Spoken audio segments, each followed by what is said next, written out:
Welcome to our podcast. I was about to say the thing, but it's not accurate anymore because we're redirect, but directly to you is still directly to you. So it is still our podcast. It is still directly to you, but we are now redirect. So it's Redirect's podcast directly to you. That's synergy, dude. It works way better than the other thing, you know?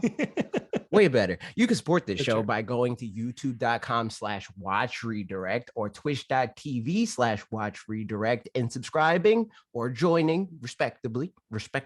It's not respectively because it's the other way around. Yeah, that's true. It's the other way around. Flip that.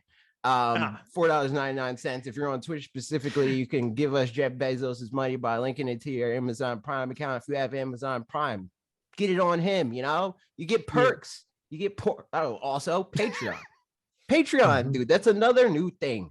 And Patreon, we're going to explain Patreon in a longer conversation in this episode because it's not easy to intro and explain in a short, concise manner. So just know we also have Patreon. You can support us there at multiple levels and you get great stuff for it. It's a fun time. But also you can join our Discord by going to the link in the description and hanging out. You know, we're going to be here more. We were slacking on the Discord for a very long time. No longer. We're going to make a concerted effort to contribute to the Discord as much as we can. Other than that, let's do it. The show, man. Yeah, so I mean, we're going to talk some new stuff. But first thing, let's just talk about what's going on. So like you said, we're Redirect now. Used to be FanatixFour. That name hasn't made sense in years and years and years, but once you got one, you know, that's kind of where you're at. The thing is, like, it never made sense when it started. It never made sense. From the jump, because even before we started, the other two people flaked. And then I thought there was at least some point in time where there's not one video that has ever been uploaded to the channel that had 4 members associated with the channel. Yeah. Oh man, that's crazy. So yeah, it's a long time coming, but let's just get into it from the beginning. So it started back in December. November. November, towards the end of November. Yeah. Yep. I think we kind of missed an upload or two organically just because that was just the way it went. And at the time we were kind of like, it's, not a big deal. Anyway. And then at some point, I don't even remember how the conversation started, but we just decided, like, what if we just stop and we've been kicking around. Yeah. See, the thing is, like, Justin, who did the visual side of the rebrand, he's been wanting to reboot the visuals of the channel for a while, but not entirely. He just wanted to change the logo and refresh everything. And I was like, how about we nuke everything? Because the branding just never worked. And the reason why I was holding on to it isn't really true anymore. So I was like, well, the name hurts us all the time, and people that watch us on Twitch will see, whenever I raid somebody, they're like, yo, thanks for the raid, FanatixFour. It's like, it's like, all right, on that end, that's not great, because that's the closest that you're going to get to promotion on platforms like that is people saying your name. It's not great in the sense that that refers to something that we never talked about, it's a comic book reference. We don't talk about comic books, and even when we do, FanatixFour was going to be something that we never are going to talk about FanatixFour as FanatixFour. It's never happened. It never happened, because by the time we finally get one that is good, we're Redirect now, so it's never going to happen. It's true. Yeah.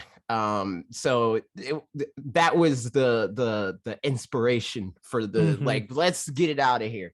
From there, it was like, okay, we know we need a new name, but what, you know, like, yeah.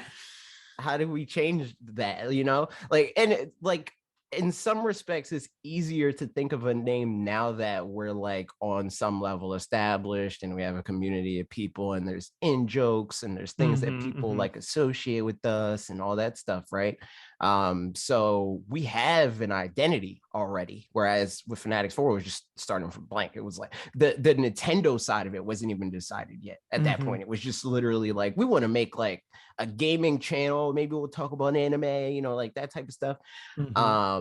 But with this, it's like we know exactly what we are. It's just really communicating that in a way that we couldn't before with the name that came from when we didn't, you know. Yeah. And we, for part of that having that like established identity is Directly to You. The podcast was a name that we had that already made so much sense, and it's such a good name that we didn't want to go backwards from that. Yeah. We wanted to make a name that was also on that level of like, this just makes so much sense. Everything about this immediately, not only does it not confuse people like FanatixFour does, but it explains the brand more that you know the name, you know, like you can see a video and not know the name and have a better idea of the brand after knowing the name, which wasn't the case before. Also, it's nice that it's like a literal word, so it's easy to communicate. It's not like Fanatics, but like instead of with an X, Right. yes, and instead of for the number, it's the number spelled out. And but you know, it's like very easy. It's redirect, and like even with the like, especially since which is kind of unfortunate, but at the same time it works out. With our URLs being watch redirect, those are two just regular words, so it's easy to be like, go to youtube.com/watch redirect. I don't got to explain to you how to spell any of that. You know how to spell it. That all works out. I don't know, where else do we, what else? And then after that, I mean, part of the conversation too was, do we change, or like, what's the identity of us in terms of content, you know, like, do we stick to exactly the same thing? Do we pivot to something completely different, somewhere in the middle? And that was something where,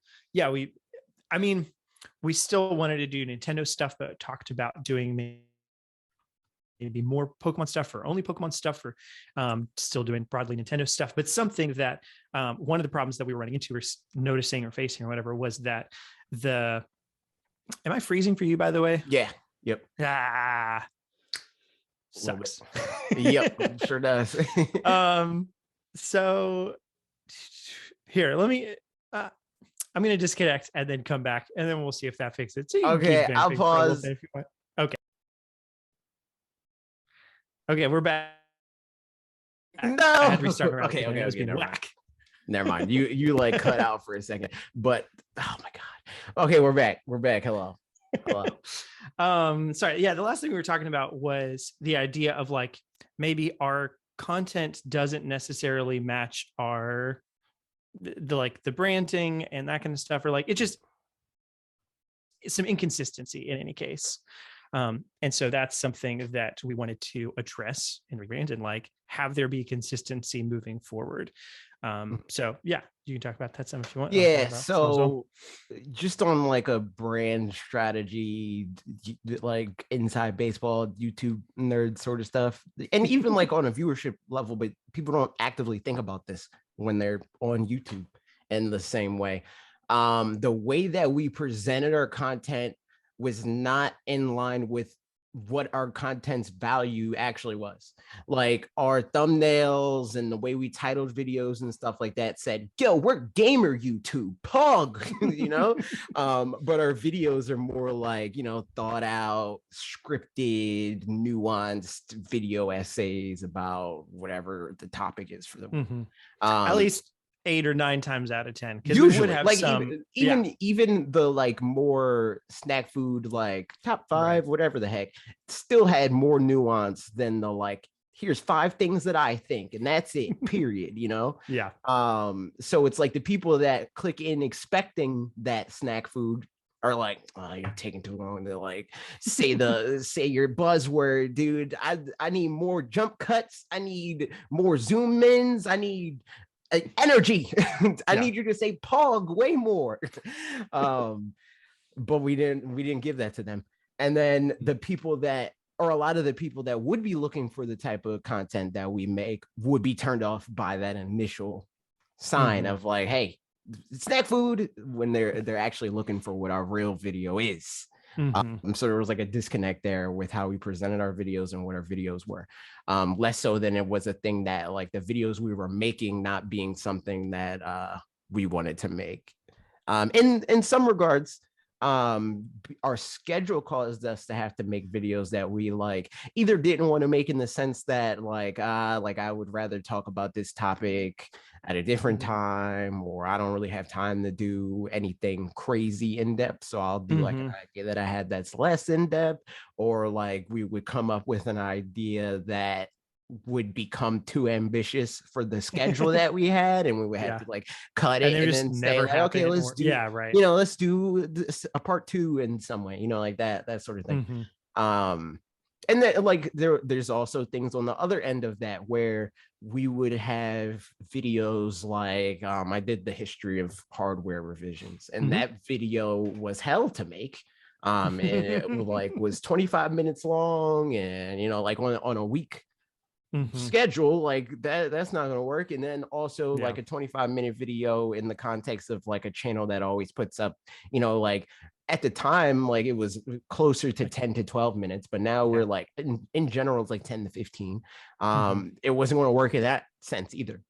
So we just had to like make a concerted effort to make sure our content was more consistent in how it was presented, and this was a good excuse to do that. Yeah, I mean, all that stuff. And like, I mean, some examples of the videos that we made before, and for the most part, unless we have a good reason for it, like it's not that there's any content that we made and it's like we're never doing that again as a blanket statement. It's just like it would have to have more specific, like, not to say we couldn't still do some kind of a top 10 video of some sort, but it's not just for the sake of it, or like, there's more intentionality behind it now. It wouldn't be something like, I could still see our new format being like we do a top 10 or whatever, because we never really did, especially since you joined in, we never really did like the traditional top 10 of like, this is a list video. It's just the list was a way to format thoughts that we had. But like, rather than doing like 5 things I really like from that direct that just happened, it's 5 things that like I like that are happening now, may happen in the future, and have happened in the past, like things that have a reason to exist on our channel for longer than the week that the thing happened. Those are the videos that like we will probably never make again.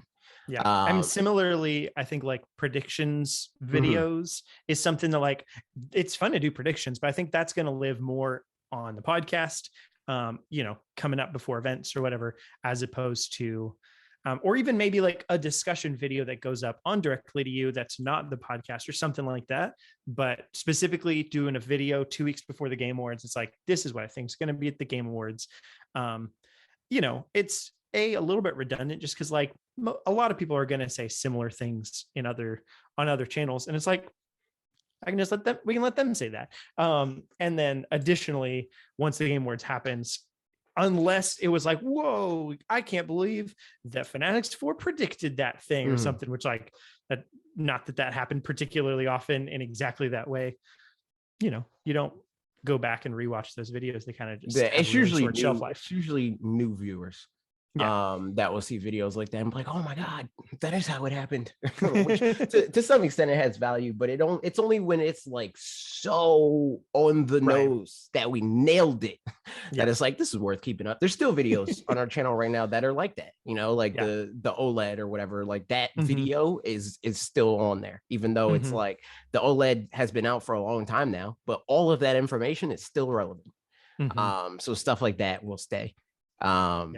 And stuff like that we might still make, you know, like it might still be a thing of like what I want from Series X, and then they end up making a game in that series that's different from that initial video. That initial video still has value because like they didn't make the thing that we wanted, so we still want that. You know, like it's still you know, like has evergreen qualities to it.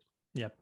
So I think that's like some of, in terms of content, what we're not going to be doing, I think, and then also what we're going to continue doing. But I guess let's maybe talk about what we want to do in terms of content that we didn't do in the past, or, you know, like, what does this mean for the future of creating videos and all that? I mean, like one thing, for example, at least of the video that's already out is it took way longer to make than normal. Yes. And it was way longer than normal. On both of those fronts, took longer than it should have, is longer than it should be, in terms of like, it includes 2, you know, collaborations with friends and stuff.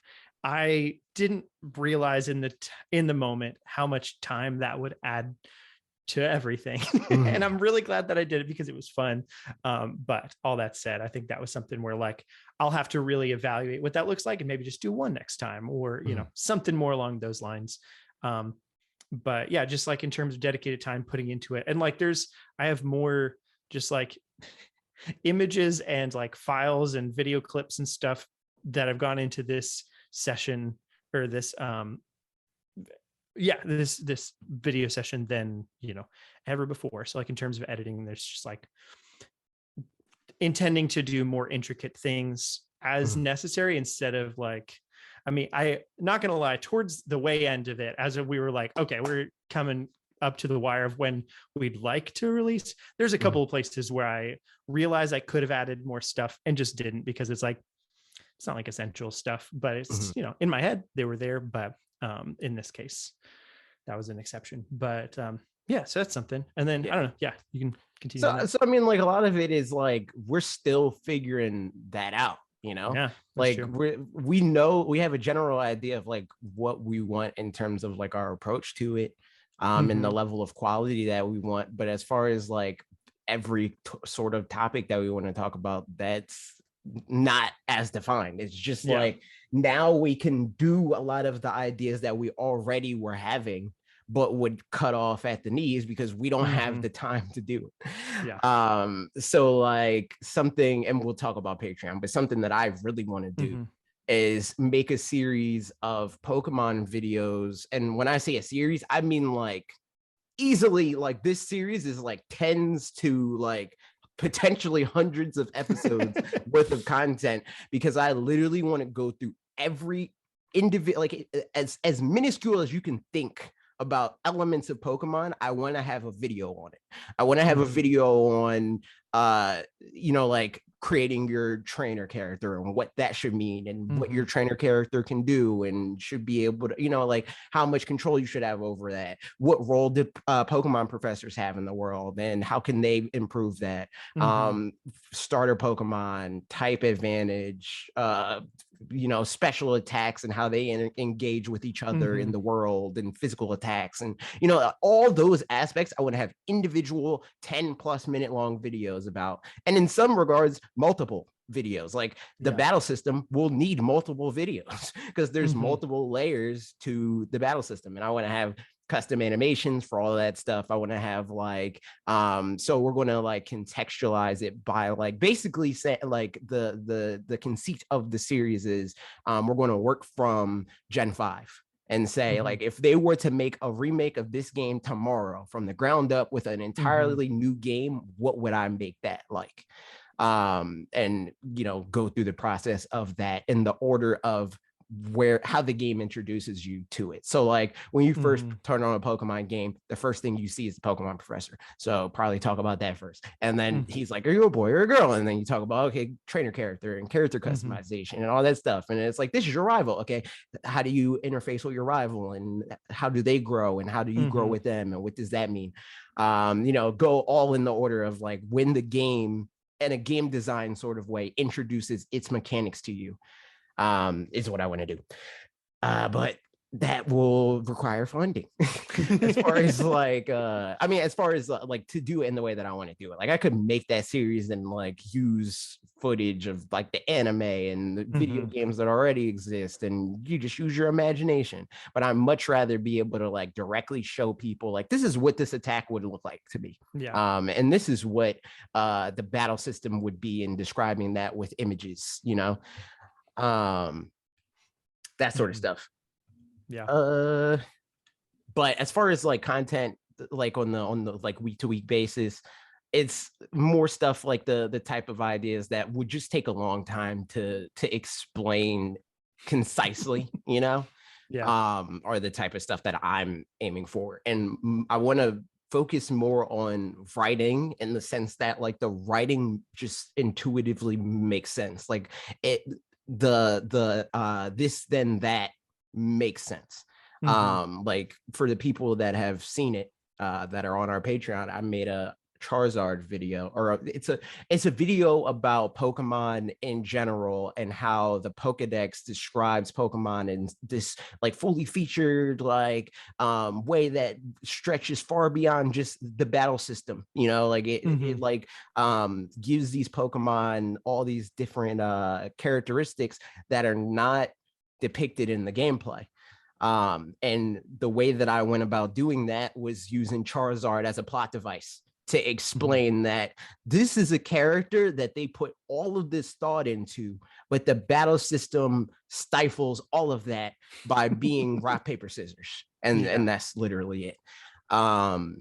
Stuff like that. So like writing with better like narrative structure and having like a story like woven throughout the video on top of the like main topic to make it easier to understand. Because a lot of times, we talked about it before, a lot of times our videos get to a point where there's like too much nuance for YouTube. And I think honestly that's like a place that like I want to work with you more on, because that kind of happened with the Animal Crossing video.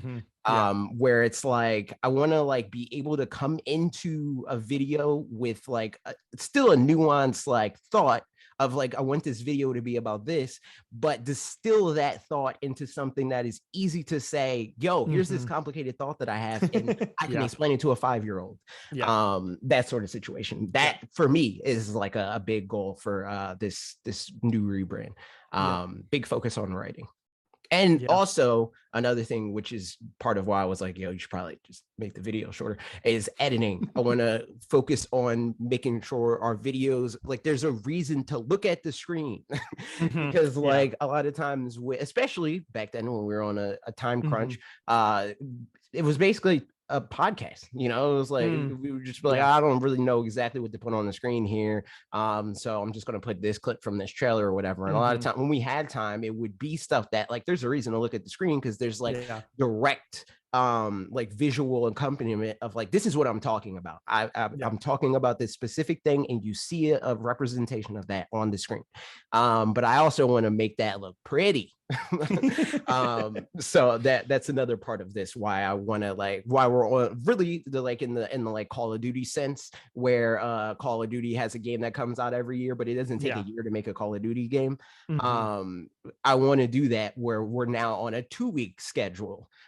So we have these 2 weeks to like write the video and think about how that works, and then get the basic structure of like how it's edited, and then make it look pretty. That's another big goal for me personally with the rebrand. I mean, one interesting thing too that came out of this video specifically was kind of 2 different avenues for extra content too, that I'm excited about maybe being able to do more of. But I mean, that'll be a video per video basis. Like that's, you know, it'll just, when it makes sense, it'll make sense. But like for the video that I made, for example, there was a whole 5-minute section that was probably some of the most edited part of the video, because it was stuff that I worked on right at the beginning. But yeah, like AJ watched it and was like, this stuff's interesting, but it doesn't like really serve the narrative of the video particularly well. And I was like, yeah, I know. Like I realized it as I was working on it, but it was like, you know, it is where it is at this point. So so like that is broken out, and there's a like a full upload that has all of that. That's just for patrons. which is kind of similar. Like if you watch channels that have like Nebula segment, or, you know, like have a Nebula video kind of thing, that has an extra segment, like it's that same kind of idea. And then similarly with this one, there was the additional video that went up on Directly to You that that was the actual visits with Xeon and Chewie. And so that kind of thing, like I have other videos where in the back of my mind, it would be fun to have discussions about like one of the things, or, you know, like if there's some video where I'm planning on talking about this topic and how it has examples across multiple different games. So somewhat like, you know, Game Maker's Toolkit kind of video or something, or yeah, that sort of thing, where it's like, this is, you know, open worlds, and then you have examples or something like that. Then have like a discussion with a person or two on one of those examples and like go more in depth on it, just to have as some bonus content for someone to listen to after the fact as well. So those are things that feel like fun opportunities that we wouldn't have been able to do before. And it might not be something that we can do consistently towards the beginning. And probably isn't going to be something that we can do consistently ever, because it just won't always make sense for it. But kind of when there are opportunities, kind of the more, you know, Patreon continues to go and stuff, I think the more that we can take advantage of those opportunities and do that. So for what it's worth, I think that like, while it probably won't be literally always, I think it's a consistent thing. Because like we said before, there's a lot of times where like there will be those tangential thoughts of like, this is like kind of related to the thing, but it's not really, you know, like that's an easy thing. Like when I was saying like how with the Animal Crossing video, I literally meant take it out of the video and make it its own video. Like not necessarily like do a whole thing and like make sure that there's like a big drawn out conclusion, or I just literally meant cut out that 5 minutes and then say, this is just a thing I thought was neat when I was working on my other video. Here's the full video, you know, and that video was 6 minutes in length. And then the other video was 22 minutes or whatever. That's more so like the type of stuff that I think would work well on Patreon, because it's like, the people, especially on Patreon, those are the people that are watching the video as soon as they see the video, you know? So like to have them like have the extra content be something that they gotta like find it, you know? Where it's like, I gotta watch this whole thing again. I'll probably go back and change that, honestly, and just export that segment of it. Cause I thought about that too, but I was like, well, but if somebody hasn't seen it, then this way they can get to watch the whole thing. That's like the definitive version, but just the way that it worked out. Like, I think with this video specifically, it was just bound to be a guinea pig, because it was the first video to go live. Like if it was the Patreon video, that would have worked better, you know, to do like the definitive edition, like just a one watch through. It's one video that you need to look at. But the sense that like, in the sense that the initial video was how we launched the Patreon in the first place, you kind of had to watch both. Release the Parker cut. We did. It's there.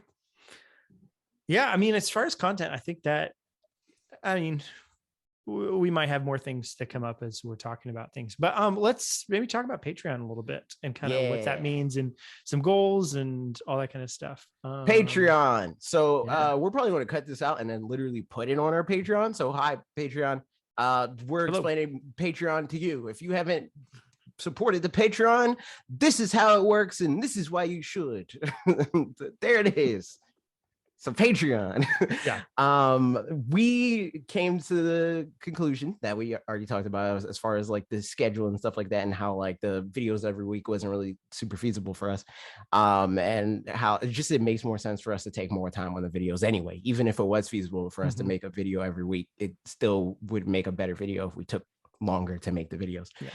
But the way that YouTube works, us changing our schedule that drastically, and like it going from like expecting 2 videos that did similar in performance every week, and then we just go and it's 1 video a week that does similar in performance, it just like slows our momentum by a lot, which hurts our ability to make more things in the future.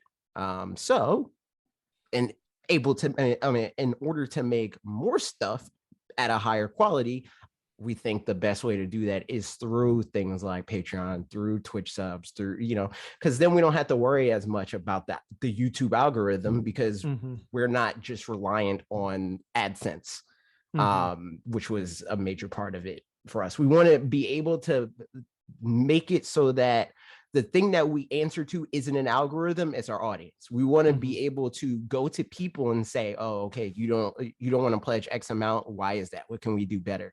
Or can we like offer enough value for you to up your pledge? That sort of stuff. And with that, we have the perks that we have listed and stuff like that. I don't know how much we really need to explain there. I think that they're pretty self-explanatory, but there is one thing that is unclear. It's hard to communicate it, and I definitely didn't want to put it in words until I knew for a fact that we could do it. A big part about Patreon to me that I noticed with other platforms that are other outlets and channels and creators and stuff that are similar to us is there's like so much like crossover in terms of like what they offer for all their individual paid subscription things, like YouTube memberships and Twitch subscribers and Patreon and all that stuff, right? We have all of those things, and all of those things have similar levels of support.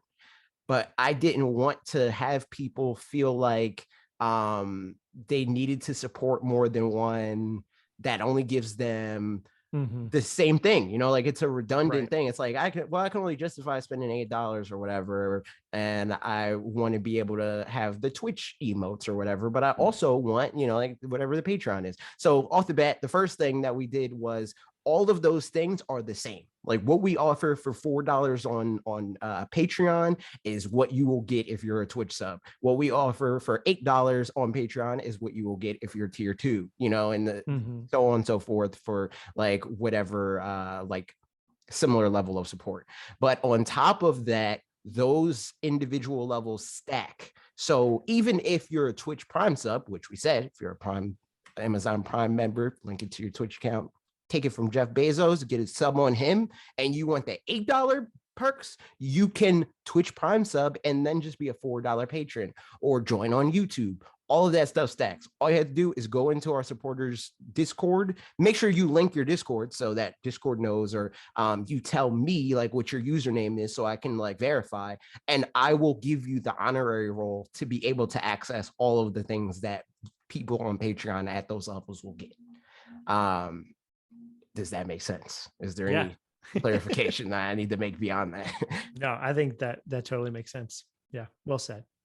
Thank you. Yeah, and I think, I mean, to add on to what you were saying a bit earlier too, that like doing Patreon and all that allows us to, make content in this kind of vague, nebulous sense, but also as we continue doing certain projects, it'll allow us to know that there are certain funds to be able to spend on things that'll go back into content. So like, we, before this, during the podcast, we were talking about making specific, Pokemon videos, and basically needing, in some cases, some animations or some commission work, basically, to be able to make those products be as good as they can be, and those videos be just like as interesting and visually stimulating as they can be and stuff.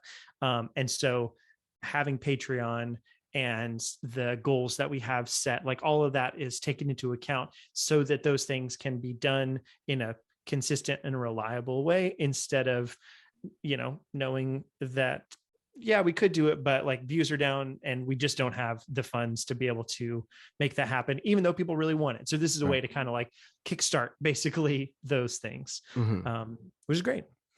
Also other things that like are like life things, like being able to like me, I'm pretty close to New York, right? But I'm not close enough to New York where it's convenient for me to go as much as I would want to be able to work with people like Bob, like that whole crew. So we will be able to collaborate with them more. You have a day job, but with Patreon, we could change that and make this your day job, which would exponentially increase the amount of things that we're able to do with this. Because then you're not like burning the midnight oil, like you can do this at normal work hours and be, be able to clock in and out in a sense. Yeah. And that would be super helpful for everybody involved, I think. Mm-hmm. Yeah. I mean, like one of the goals too is, I mean, people can see this on Patreon, but one of the goals is just that like I'd be able to join in streams and stuff. And so like right now it's just hard to be able to justify, you know, if I have multiple nights that I'm working on video stuff here and there, it's hard to justify like, hey, can I have like, I'm going to take another night to stream and stuff. But with some, you know, financial parts of that, it's easier to be like, well, you know, here's why, and this is helpful. Well, this is paying this bill. Yeah, right, exactly. So, yeah, so that's great. That's Patreon, I guess. I mean, yeah, again, you know, go on Patreon, look at all that stuff. If any of them don't make sense, I don't know, maybe ask the questions, and can we have like a FAQ section or something? Yeah, we could definitely do that. So if there's any questions, let us know in the supporters Discord, or if you're like considering it, just let us know in general Discord. DMs, you can also do that. If you have any comment section, just let us know, and we will do our best to address any comments, questions, or concerns. Indeed. So that's the Patreon thing. Bye, Patreon. Bye, Patreon. Okay, podcast. Hello, podcast. Nice. It's always funny, yeah, when like there's been times that I've watched somebody stream before and they'll be like, oh wait, I'm going to record this video while doing this stream, and it's like just barely shift in tone. They switch into YouTube mode. Yeah, what's up, everybody? It's the YouTube. And then they're like, chat, say hi to YouTube, chat. And then everybody in chat, it's like, hi YouTube, hi YT, hi me in the future. You know? Yeah. So yeah, overall redirect stuff. I just, from me, I'm going to say I'm super excited about all of this. Like it's been hard to get to this point, and there's been a lot of things that we've had to do, and it's pushed back. Like we initially wanted it done in January, and then just like things kept like we couldn't figure, honestly, like a long time, we just couldn't figure out branding. Like we were working with Justin, we talked to Steve over at Flip Screen Games a little bit, and he helped us brainstorm some, but like we just couldn't get to something that we were happy with. And as soon as we did, everything else, like Justin just like the thing is, like out from there. The thing is, the problem was we got the branding like as far as like the philosophy and all that stuff super quick. It was literally within like the first 2 weeks, maybe even the first week of us being like, we are going to change this. That was very fast. It was then trying to visually communicate that. Right. And in a way that made sense. A way that's like direct and on point, but not too direct and too on point. Right. Because like there's definitely like some of the logos that we had were like redirect, and it looked like Nintendo Direct, just, you know, it was like literally slightly Nintendo, off the mark kind of thing. And that was the sort of thing, like something that I was like super bullish on was like, I want something that reads as ours. It's our thing. It's not a Nintendo thing, but it definitely gives off a Nintendo vibe, you know, like you can look at it and be like, they probably talk about Nintendo, you know. And same way with the name, right? Like I wanted it to be something that was like, there was even people that had like brought up to me that it's like, oh, like redirect, like it's like it like has another meaning where it's like regarding Nintendo Directs, because you guys talk about Nintendo a lot. And I was like, yes, exactly. But that's the thing, right? Like it's referential, but it is not something that like is screaming at you and be like, we're Nintendo Gamers 37. Like, comment, subscribe, slam the like button, you know, like it's subtle. Yeah, because some of our name ideas towards the beginning, none of which were any kind of good. I'd have to go back and find some of them, were Nintendo something or other, or blah blah blah Nintendo, and it's like just didn't feel right ever. So I like literally recruited a task force of our like of noteworthy viewers in the community that was like, yo, you guys, you understand what we are and what we're good at better than we do. What should we do? And then we sat there and we thought about it for a day, and then it was like I don't know, man. I don't know. And then literally the day after that, I also, like, part of this whole thing, my friend Sam from Ristic Studies, he's like a Magic the Gathering YouTuber. If you like Magic Gathering, check him out. I was talking to him about the rebrand, and then I think it was like something that he said. that I was like, because I was this was like part of like the time when we were like ready to just be like, let's just call it directly to you and then call the podcast directly to you podcast or whatever. I mentioned that to him, and then he said something about like, oh, what about direct to you or something like that, and I was like, that's it. So Eureka, I don't know why that specifically set it off of me. I was like, redirect, and I looked it up and I saw like, oh, is it available? And it was available, and I was like, oh, that's good. So that's always a nice feeling. There's been a number of times where with some project or another, I've had a name and I'm like, this is perfect. And I've looked it up and it's like, it's perfect because there's 1 million subscribers to the thing that already exists. It's called that. And that's like, that's rough. But when you find one that like you really like and then nobody else has it, like that's awesome. So true. I need to find this message because I like it literally happened like that when I was like, yo, no, this is the thing. Yeah. And I guess more just thoughts as we're getting started with all this. So like this past week's video was I'm having more and more thoughts. This past week's video was like music related stuff, and I'm planning on, because everybody knows, if you're listening to the podcast, you know, like I play a lot of music and I really like music and stuff. So I'm going to be ideally making more of those kinds of videos, but they'll probably be kind of few and far between, just because they take more time than some other videos. And I also have like, I've got a spreadsheet, because spreadsheets are great, of like, I don't know, 30 different video ideas, that some of which maybe I'm not as crazy about as when I first wrote them down, but a lot of them I'm still like really looking forward to making. And some of those are music based ones. So, you know, they'll happen when they happen. But I know, spoiler wise, I know Xenoblade Chronicles 2, I'm going to make one of those. Might be a while before that happens. And then also there's one specific Breath of the Wild one, and then a Pokemon one, and then another Pokemon one that I'm talking about with Justin. So that's kind of some breadcrumbs of that. But the Pokemon one specifically is Patreon related. Oh, the other thing about the Pokemon series that we want to do, we are going to have like all the episodes, if it's Patreon funded, for as long as it's Patreon funded, will be free to everybody. There's going to be like perks and stuff for the patrons where they get to see like the behind the scenes, and they'll obviously get the video 48 hours early and all that stuff. But we're going to do a pilot episode that we're going to upload to the YouTube channel, but that'll be like closer to like when we're like, you know, closer to the goal. So we don't make a pilot episode and then we don't hit the goal for a year or whatever. It just would make more sense if we're like at least halfway there, you know. I forgot what else I was about to say. Oh, another thing that like when we initially we floated the idea of like, do we just do Pokemon? Like maybe it's just a Pokemon channel because people like Pokemon on our channel or whatever, right? I really pushed for Parker to do the music thing because I was like, I think that is like the closest thing that we can think of that you have to Pokemon for me, right?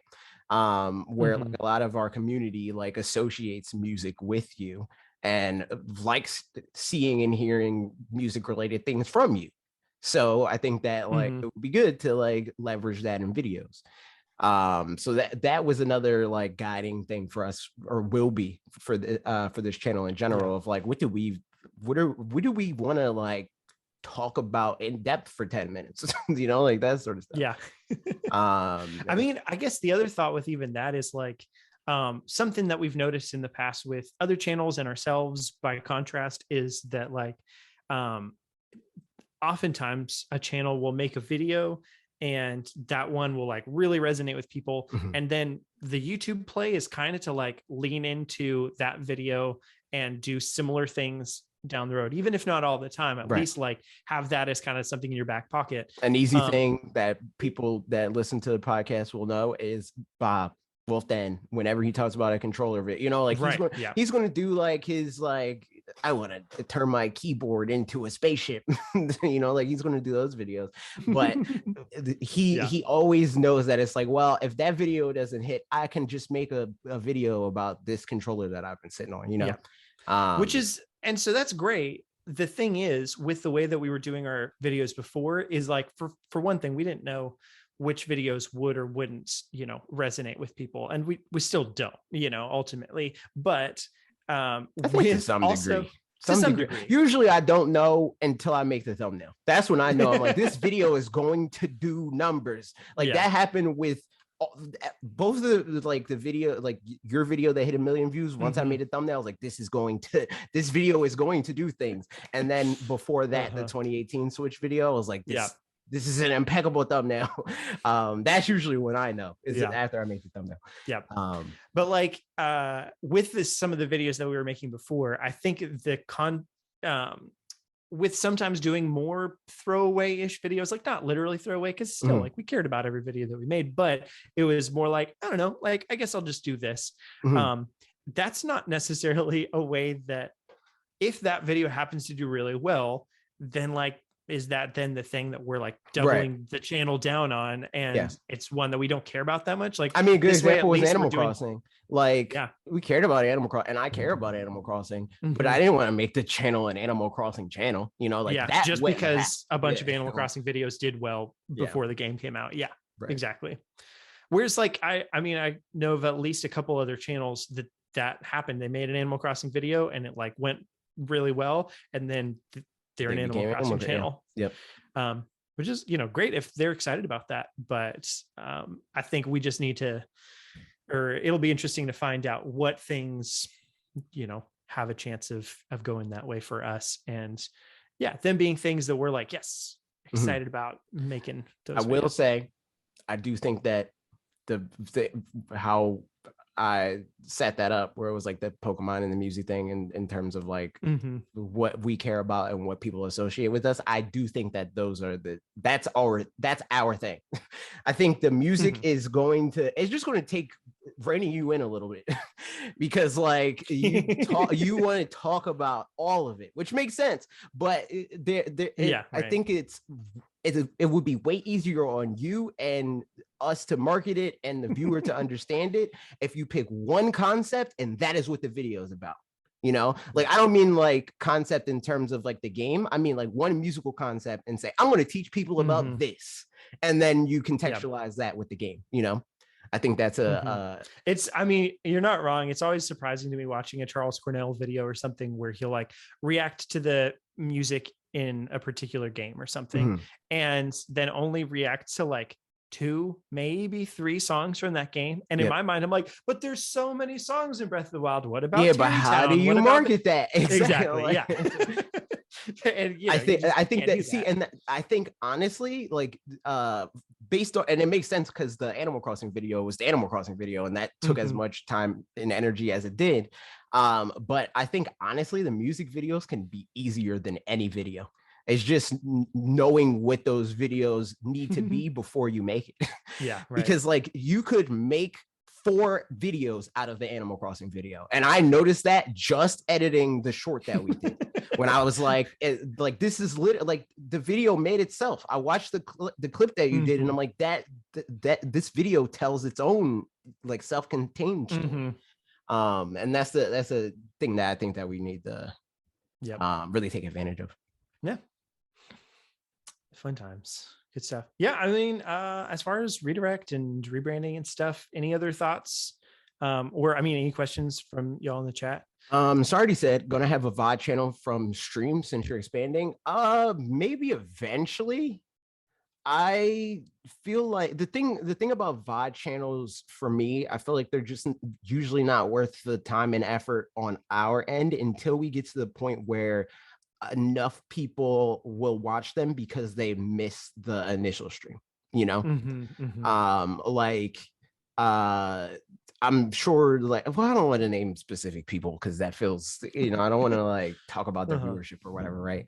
But there's like certain creators on the other end of it, like Ludwig, right? Like Ludwig is a huge streamer, and like he'll stream and 30,000 people will be watching his stream concurrently, and then the end of that stream will have 500,000 views or whatever, and then he will upload the VOD, and then that will get another 500,000 like unedited, just like unedited wow, VOD yeah, will get another 500,000 views, because there's 500,000 people that's like, well, I didn't have time to watch that stream. You know, like I live in, you know, freaking Zimbabwe. This man streams at 2 a.m. my time or whatever, right? We don't have that sort of volume yet, so it doesn't really make a lot of sense for us to like upload VODs. Clips, yes, that's why we made the redirect mini channel. We'll definitely be doing that. Yep. Yeah. And I mean, what's your vision as far as like the clips? Will it be like shorts clips, like tiny clips, or because it's okay? Well, what were you going to say? As opposed to like edited streams, you know, like making a video, having somebody edit a video out of a stream. I feel like having somebody like the, you know, like the ones that Bob does. That feels more like directly to you territory than it does a clips thing. That's what I was thinking too. So yeah, like we could definitely do that, but I think that is like further down the line, because like honestly, we can do the shorts. Like the shorts are easy enough for us to do in the edit, but to like re-edit a stream is like a whole nother thing. And I think 4 hours down to 30 minutes is like, or exactly 2 hours, and it takes a second set of eyes to be like, what are moments of the stream that were good? Yep. Yeah. I think the narrative through line of the whole thing, and what chat things to include or not include, any of that kind of stuff. Like that's tricky. Yep, exactly. Yeah. But yeah, definitely like eventually down the line we want to do all that stuff. But I think that like VODs, I have like, well, I don't have a specific number in mind, but I definitely have a number, like of range. Like we need to be in the like 6 to 7 figure subscriber range before I even feel comfortable making a VOD channel, honestly. Like even if I was Bob, I probably wouldn't have like a full VOD channel. Yeah. No, that makes sense. The clips format for like that size makes a lot of sense though. Like that is closer to what I'm like. We floated the idea of having like a tier, or not a tier, a milestone goal on Patreon to have the like how Bob does the edited clips, like so we can you know, like hit up Benny and be like, yo, edit ours too. You know. That's like short, like that's a shorter term goal than the VODs for sure. Indeed. Is there anything else? Did we miss anything from I don't think so. I think because I mentioned asking questions earlier, and there were questions from before that I might have missed. I need to scroll for that. So if anybody got any questions, let us know. But as far as that, I mean, that's all the stuff that I can think of. Yeah. I mean, I'll just be referring to my spreadsheet and making some videos. And similarly, because spreadsheets is the transition here. That's the crux. We're going into this. Mario Golf is coming on NSO next week, which is fun. I have never played Mario Golf before really at all. Like not just this one, but like I've played a little bit of your Mario Golf Super Rush and like not a lot of it. So that's neat that's coming. The thing that I wanted, the actual like segment or whatever is we have, after this game, there's 2 more games that we already know about coming to N64, and then we have a list that we filled in a while back that Mark Erickson made our spreadsheet. Are we still good on that? Are we still, these are all games that we already knew, right? Like we already knew Mario Golf was coming. Yes. So yeah, there hasn't been any N64 games that we didn't know were coming. Correct. Yeah. Okay. All that's left after this is for May and June, in who knows which order, Pokemon Snap, Kirby 64. So I'm guessing Kirby 64 next, and then Pokemon Snap in June. That makes sense. It makes sense to me. And like if Pokemon has their like Pokemon Direct kind of a thing, or Pokemon Presents in May, like they usually do. Yeah. Then that could be an easy announcement. Pokemon? Yeah. Also, Pokemon Snap available now. Yep. So the question after that here, and I'll share my screen for it, is what are the next games coming after that? Like the next batch of games. I'll say we pick 6 games that we think make sense to come. Yeah, that's what I think. Okay. Here we go. So can you see my screen pretty well? Yes. Okay. I can. Here, I'll zoom in a little bit though anyway. Well, no, this way you can see everything at least. Wait, what is the order of this? I am confused. This is alphabetical. The green ones are ones that have okay. already come out, and the blue ones are the ones that we know about but haven't come out just yet. Gotcha. So then the rest of this is the ones that we filled out alphabetically, and so like all the white spaces are ones that's our guess. Ones but that also, we think, yeah. Those but these ones over on the side, it's like it could be Clay Fighter instead of Cruising USA, etc. Right. I think that one of the earlier ones is going to be Smash. Yep. Smash is super free. Free.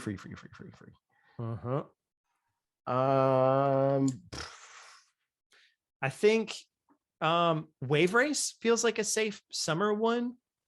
Yeah, I can see that. Like I feel like there's a mixture of like more exciting and less.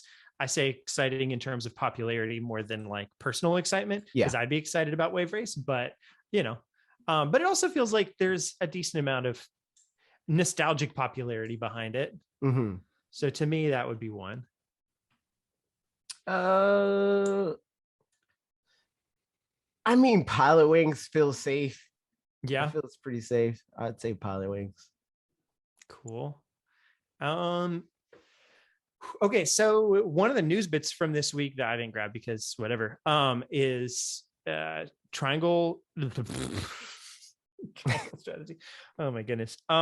Square Enix trademarked Ogre Battle again. So like I'm putting that out there. I don't think Ogre Battle is going to be one of the next ones, but could be. I mean, there's also been a lot of rumors though for GoldenEye. So like that feels like a riskier one, but I mean, if it's an E3 type announcement, because at this point, bringing us up to June means that they're going to announce the next, maybe not the next batch. Maybe they don't announce a batch. They just do them 1 month at a time at this point. And they just figure they needed a whole batch at the beginning, but then, they'd stagger them. I feel like GoldenEye comes out this year, whether they announce it, sooner. Yeah. I mean, there's a decent amount left in this year. I could see that. I mean, I would think that like, it depends on when it's ready because you got to assume like GoldenEye, if GoldenEye happens, there's no way it's not also coming out on Xbox and maybe even PlayStation, Yeah. Oh, that would be really interesting if it came out on PlayStation too. Yeah, I mean, literally on PlayStation 2. On PlayStation. Like the thing is, like I feel like both Nintendo and Xbox have easy vehicles to do that. Super easy because Nintendo put it on NSO and Xbox put it on Game Pass. But even now with like the PlayStation Plus, PlayStation multiplied, that the messaging for that would be super messy. Like here's GoldenEye. It's not a PlayStation 3 game or a PlayStation 2 game, or but here it is on this service specifically. But for Nintendo and Microsoft, they have a way to like provide that to their users for quote unquote free. So like PlayStation, yet again, it will be like how PlayStation, to get a library going for the most part, you got to drop money. Like you buy a PlayStation, and you're going to spend $70 on their exclusives. But for Nintendo and Xbox, like granted, Xbox, it's much better in this regard. You can just get a subscription service and you have games to play. Yeah, that's interesting. I guess. Quick question too. So does Nintendo have any say for GoldenEye in addition to, because they don't own any of the rights anymore, right? Like it's all Rare. I think it's Rare, and then now Amazon. Oh, Amazon bought. they own movie studio. Yeah, MGM. Yeah. Oh, okay. Yeah. Well, that's very interesting. I mean, I can see them obviously playing ball more than MGM, who's like, video game? What's the video game? The heck is that? Like Amazon has more to gain from having good relationship with Microsoft, right? Than than MGM did. So Mhm. yeah, that definitely makes sense. Merck said rumors were saying that GoldenEye would have been announced for Xbox at least already, but delayed because of Russian invasion in Ukraine. Mm. Apparently the Russians are in GoldenEye in the story. Makes sense. Interesting. So yeah, I mean, that makes sense. So those ones. Okay, two more.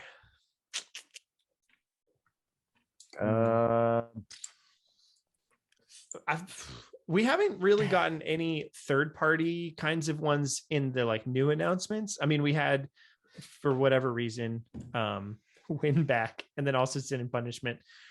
Yeah, it was very weird. So I wonder if maybe those come later down the road, though. And there's not that many. The thing is, like, I could see.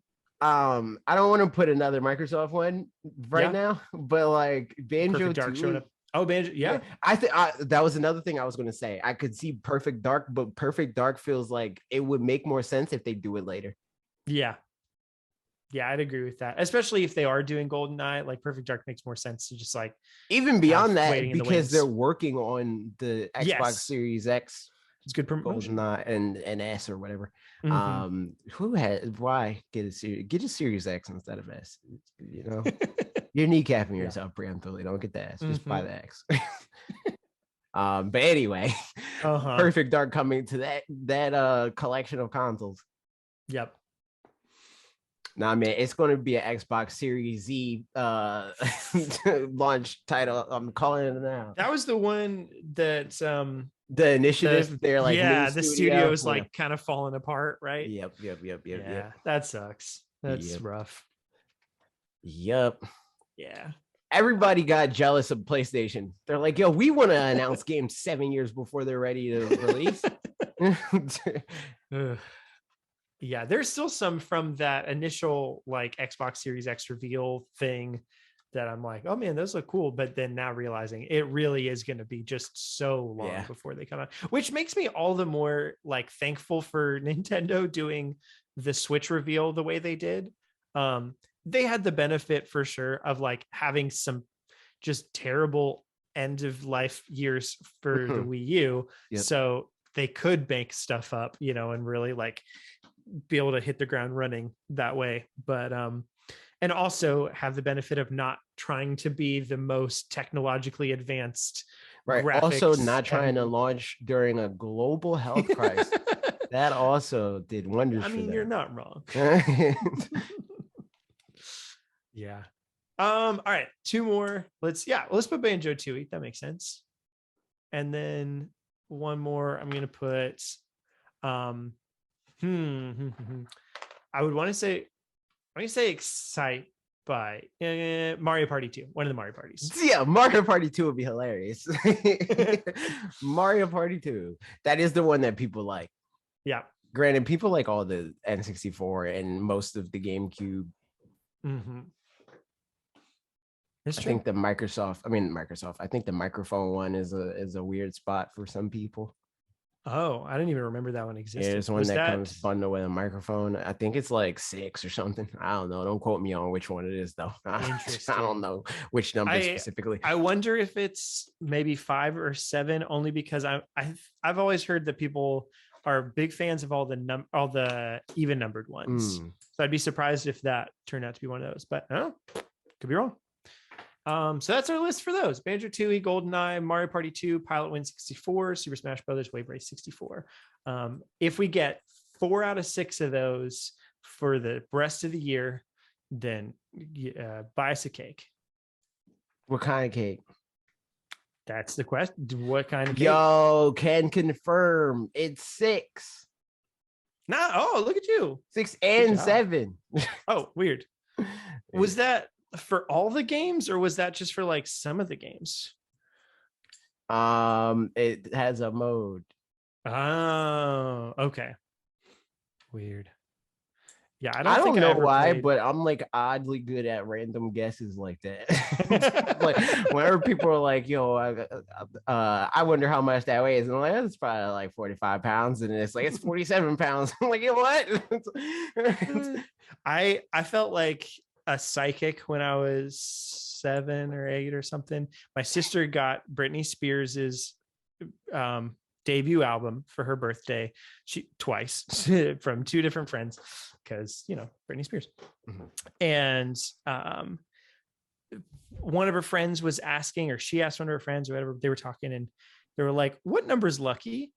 The song Lucky. And I just turned in and I said 7.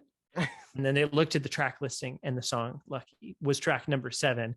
And they were like, how did you know? And I mean, that's just I was like, sequencing. Oh yeah, it's just like the most that's- normal, obvious thing ever. But like, because they weren't thinking of the like, oh, it's just like 7's the lucky number. Of course it's that. And I wasn't thinking of the other thing. I was like, oh, I really am so smart for knowing that. Mark said when she opened the second copy of the album, did she say, oops, I did it again? Yeah. Yes, she did. I think that was the same year that she got a Christina Aguilera album from her friend, but she wasn't allowed to listen to Christina Aguilera because it was too raunchy. So she got it for her in Spanish. So now it's ven conmigo, ben ben. That's how I know that song. It's still raunchy though. It's the difference. Oh, you just don't understand that it's raunchy, I guess. I guess. Learn Spanish. That's the rule.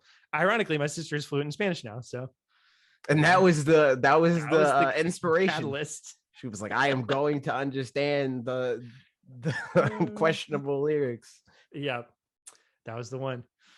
So yeah, next bit of news: Metroid Dread has a boss rush mode. Cool. Nice. Was this a new thing that they announced? I think they had announced it back in the direct in February or whatever. Oh, I thought all that stuff just came out.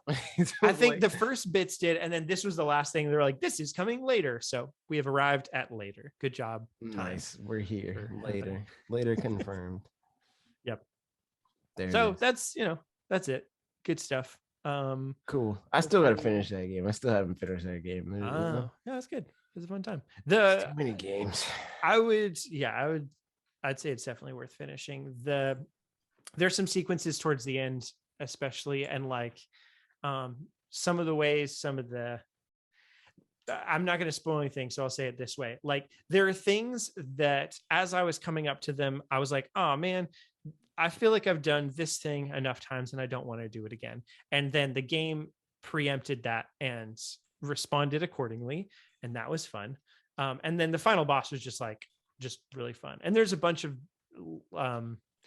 did you get to fight any enemies that are like kind of other Samuses, but they're not? No. Okay. So those are pretty fun, because that feels almost a little bit like a fighting game, like Smash or whatever, because it's a lot of like, they move quickly instead of having, doing big damage, but being huge and like, that kind of a thing. They just feel like it's a platform fighter. So I feel like you'd enjoy that. But yeah, and then the final boss, like I said, is just like a fun time. Sense. Yeah, I gotta do it one day. One of these days. So, but speaking of games that we got to play, what games are we playing? True. I'm almost done with Kirby. I'm like right there. Nice. Right at the end. I was going to finish it on a stream on Wednesday, but I didn't feel like doing that, because I was like, I don't want to like do a thing before I had to like do all this flipping of switches and changing of names, and I want to do something like mindless on stream. So I just played Pokemon with Mega Man and Trev, which was fun. We got no shinies. It was very unfortunate. Also, the game is toxic because the game targets me all the time. Like this, we noticed this that the game is like, oh hell nah, he's gonna carry, so I gotta take him out early. Like the game targets me frame 0. Because it knows that Mega Man is just going to use toxic on Ivysaur. And Trev, like, I don't know, he might mess up some way somehow. He gotta ask Alec questions about the video game. And there's a stream delay, so that's never fun. That was the other thing. Like Alec, he knows too much about Ultra Beast, and that is unsettling. because Ultra Beasts suck. Yeah. Ultra Beasts are terrible. And that was like most of the Pokemon that we ran, or Pokemon, quote unquote, that we ran into during these max raid battles were freaking Ultra Beasts. They're so dumb. Yeah. When you Biggest sin of say Pokemon. Pokemon in quotation marks, is that because they just don't feel like Pokemon at Because all? Pokemon says they're not Pokemon. Oh, They're like from outer missed that. space. So like they're aliens. Well, then how do you define is Arceus a Pokemon? Yeah, Arceus is a Pokemon. Can you catch Ultra Beasts in a Pokeball? You gotta catch them in a beast ball. I mean, I think you might be able to catch them in a Pokeball, but it's like it's like the catch rate's bad. I did not realize that somehow. They're Ultra Beasts, dude. Yeah. I mean, I've seen them before, but yeah, I just don't know that much. Yeah, they're terrible. You shouldn't. You shouldn't know that much. I will say they do look pretty like, they I can't think of an Ultra Beast that looks good. Like Poipole is all right, and whatever this like Noggindale or whatever that thing was, like those things are okay. And like I can hear an argument for Buzzwole, but I think Buzzwole looks stupid. I think all those Pokemon except for Nagandala and Poipole, to an extent, like they're okay. They're like, all right, I wouldn't like burn this at the stake, but the other ones, terrible. Yeah. No, I'm looking at Kartana right now, which from afar, like in just the little icon, I was like, maybe. And then I looked closer and I know. Yeah. Yeah, Ultra Beasts. They're not good. Circuitry. I didn't even get it until I said it. I'm not as I don't love it though. I'm not as mad about Circuitry, but it's definitely not good. Yeah, Ultra Beast, super mid. Yeah, I just like they're Sun and Moon, like the Pokemon community, less so now, which is weird, but also kind of not weird because you can't love Arceus and hate Sun and Moon because they're the same game. They're literally the how same. so? Because like you have the nobles, right? Right. The analog to that in Sun and Moon is the trial captains. They work the same way, like the how you gotta battle the trainer, or you battle the Pokemon first, the noble Pokemon, and you battle the trainer. You battle the trainer, I think, first for the captain, and then you battle the noble Pokemon. I mean the Pokemon, the totem Pokemon or whatever. It has that format. It has the thing where the town isn't established, so you don't do like the traditional trainer's journey. It's just but like mechanic Pokemon wise, that tried to shift the pretty different still, Yeah, but the game's like formula is the same. Yes, honestly, that's the thing, is like Sun and Moon, I like the idea of the formula more than the idea of, I don't know, the gameplay. Yeah, it's that Pokemon. I mean, not Pokemon. Nintendo sent it kindness of their heart. Still never played it. Nope. I'm a rude, terrible person. I feel like I might have put I'm gonna check real quick.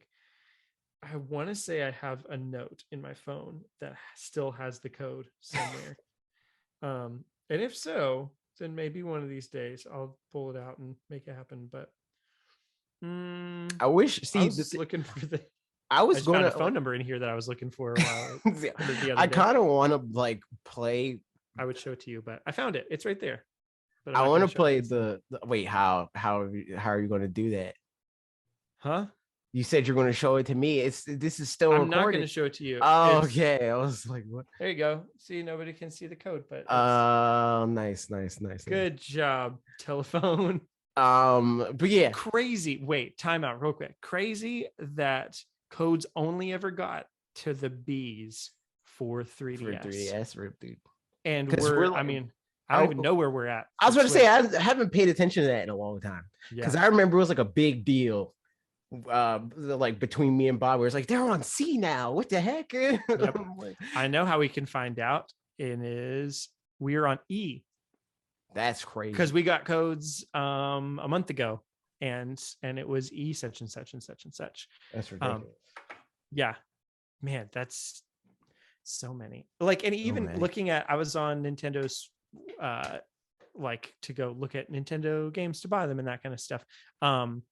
and showing like the number of 3DS games on the digital storefront versus Switch games. It's not, I mean, it's Switch items. So like some of these, there's like deluxe versions and all that. Like any of that Yeah. is split out, but there were 11,000 things, which is so many things. Yeah, I that's think a lot of DLC is things. also included in that, you know, so it's a lot, but still like there's so many games on the Switch, True.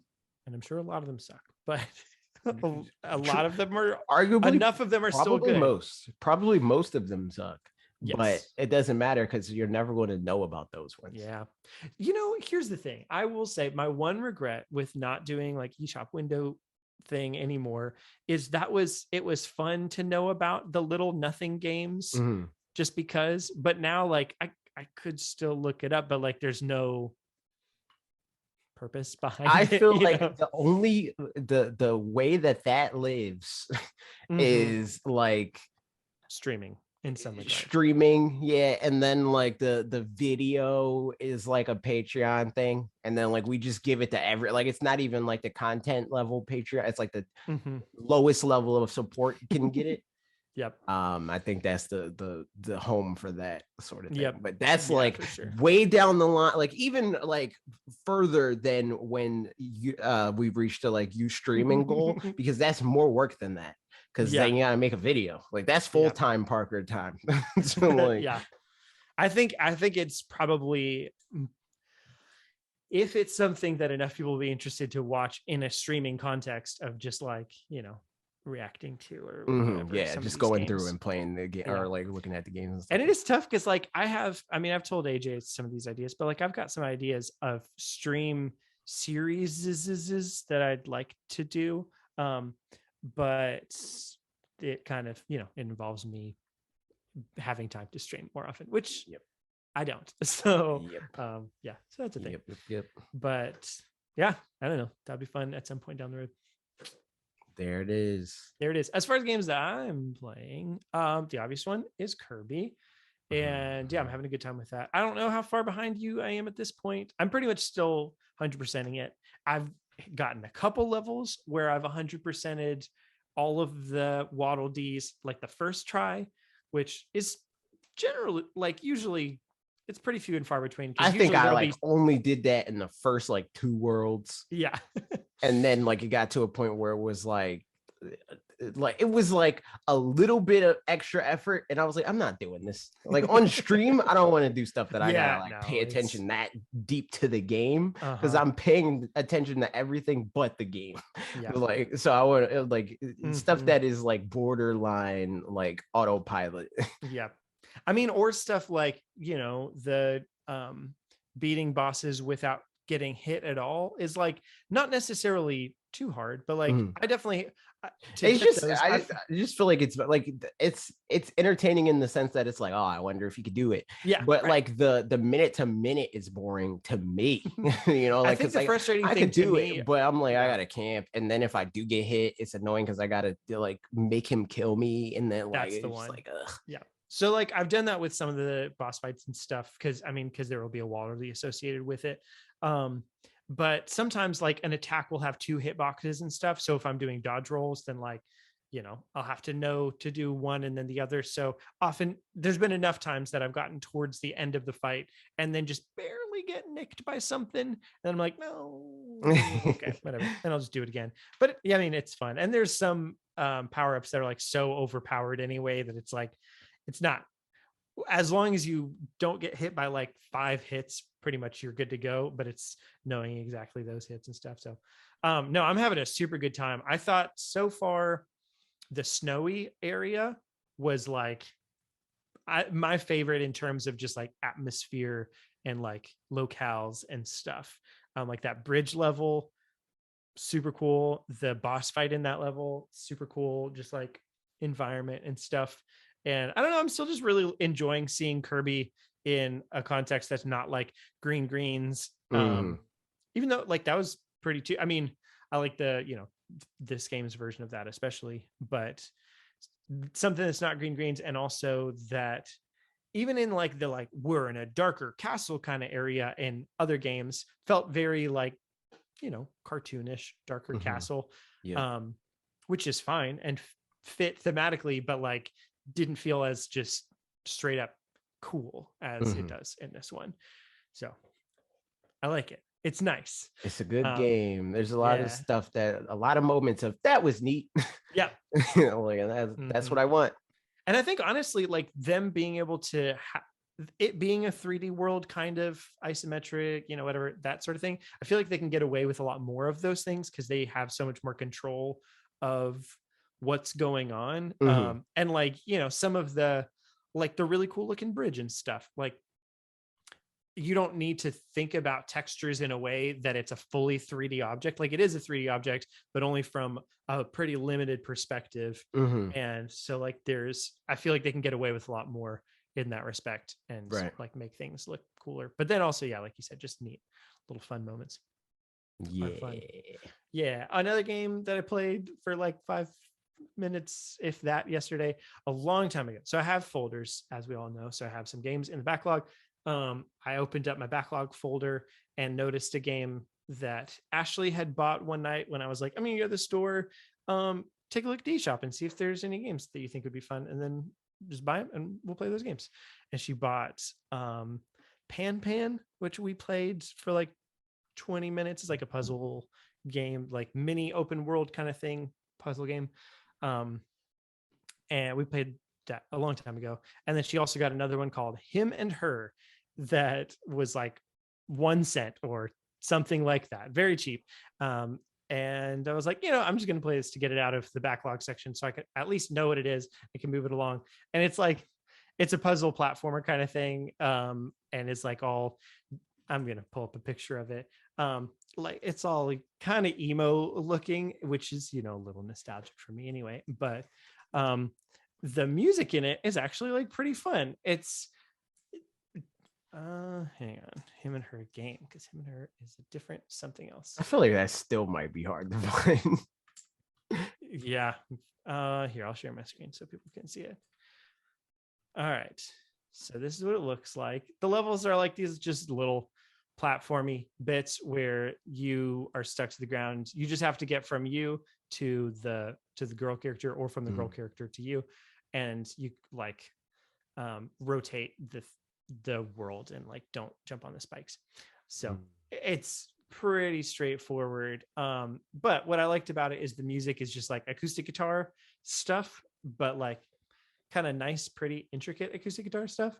So I just like the vibes of that. That's about it. Because it literally is, it's 99 cents 99 full cents. price. So yeah, go pick that up. It's like an app. I'm like, I wonder if that's on like iPhones. I'm sure that it is. Yeah. Like, I mean, maybe not. Oh, also, did you check out Game Dev Tycoon? What did you think about it? I downloaded it, but I haven't actually played it. So I did not. Right. Yep. I had a couple of times where I was like, maybe I will, but then I finished my save in Game Dev Tycoon, dude. I'm a $1 billion studio, man. Ooh, my console went crazy. I sold way more than the Nintendo Switch, dude. I sold more than the PlayStation 5. Wow, it's crazy. That's just I was making AAA MMOs, and you know, it was wild. Man, I've never made a AAA MMO, so it's true. That's saying a lot. And there you go. You got acquired by Microsoft yet? No, I'm worth more than Microsoft. I always have the biggest conference. See, the thing is, like, I'm at the point where I don't go to it's called G3 in this game. I don't go there because it's like you can't I can only get like I'm like kneecapped at like 2 million people or what. I got like 4 million fans, dude. I can't go to E3, so I like do my own G3. Thank you very much. Oh, G3. I can't go to G3. I have my own conference, and it's like I just got so much money that I just immediately spent. Like I always had. So, well, you won't even have the context of this, but when you get later in the game, you can establish other branches of your company. So there's like a hardware branch, and then there's like a research branch that just does other fun stuff. Like you have like a Steam equivalent and like that sort of thing. I just have my like that branch that like does the fun online projects and stuff like that. I just max that out to $3 million a month. So like they're just always working because it gives you research points that you can spend on getting people to be more experienced and Mhm. faster and blah blah blah. I just be burning money, man, because it doesn't matter because my console just, console Yeah, go crazy. that's what you do. And That's what we keep telling Nintendo to do. true, just just slide it up, just pull a slider up. It's easy. That works. What's the other thing I was going to say? There was Mhm. something else I was going to mention. Oh yeah, also Smash because but the other thing that we did that I felt like I did a long time ago, but apparently I didn't do it a long time ago. Mhm. We've been ranking the shiny Pokemon, and next week we're going to rank the Gen 2 shiny Pokemon. Mhm. You just missed that Gen, gen randomly? huh? No, so we do like on twitch.tv/watch redirect.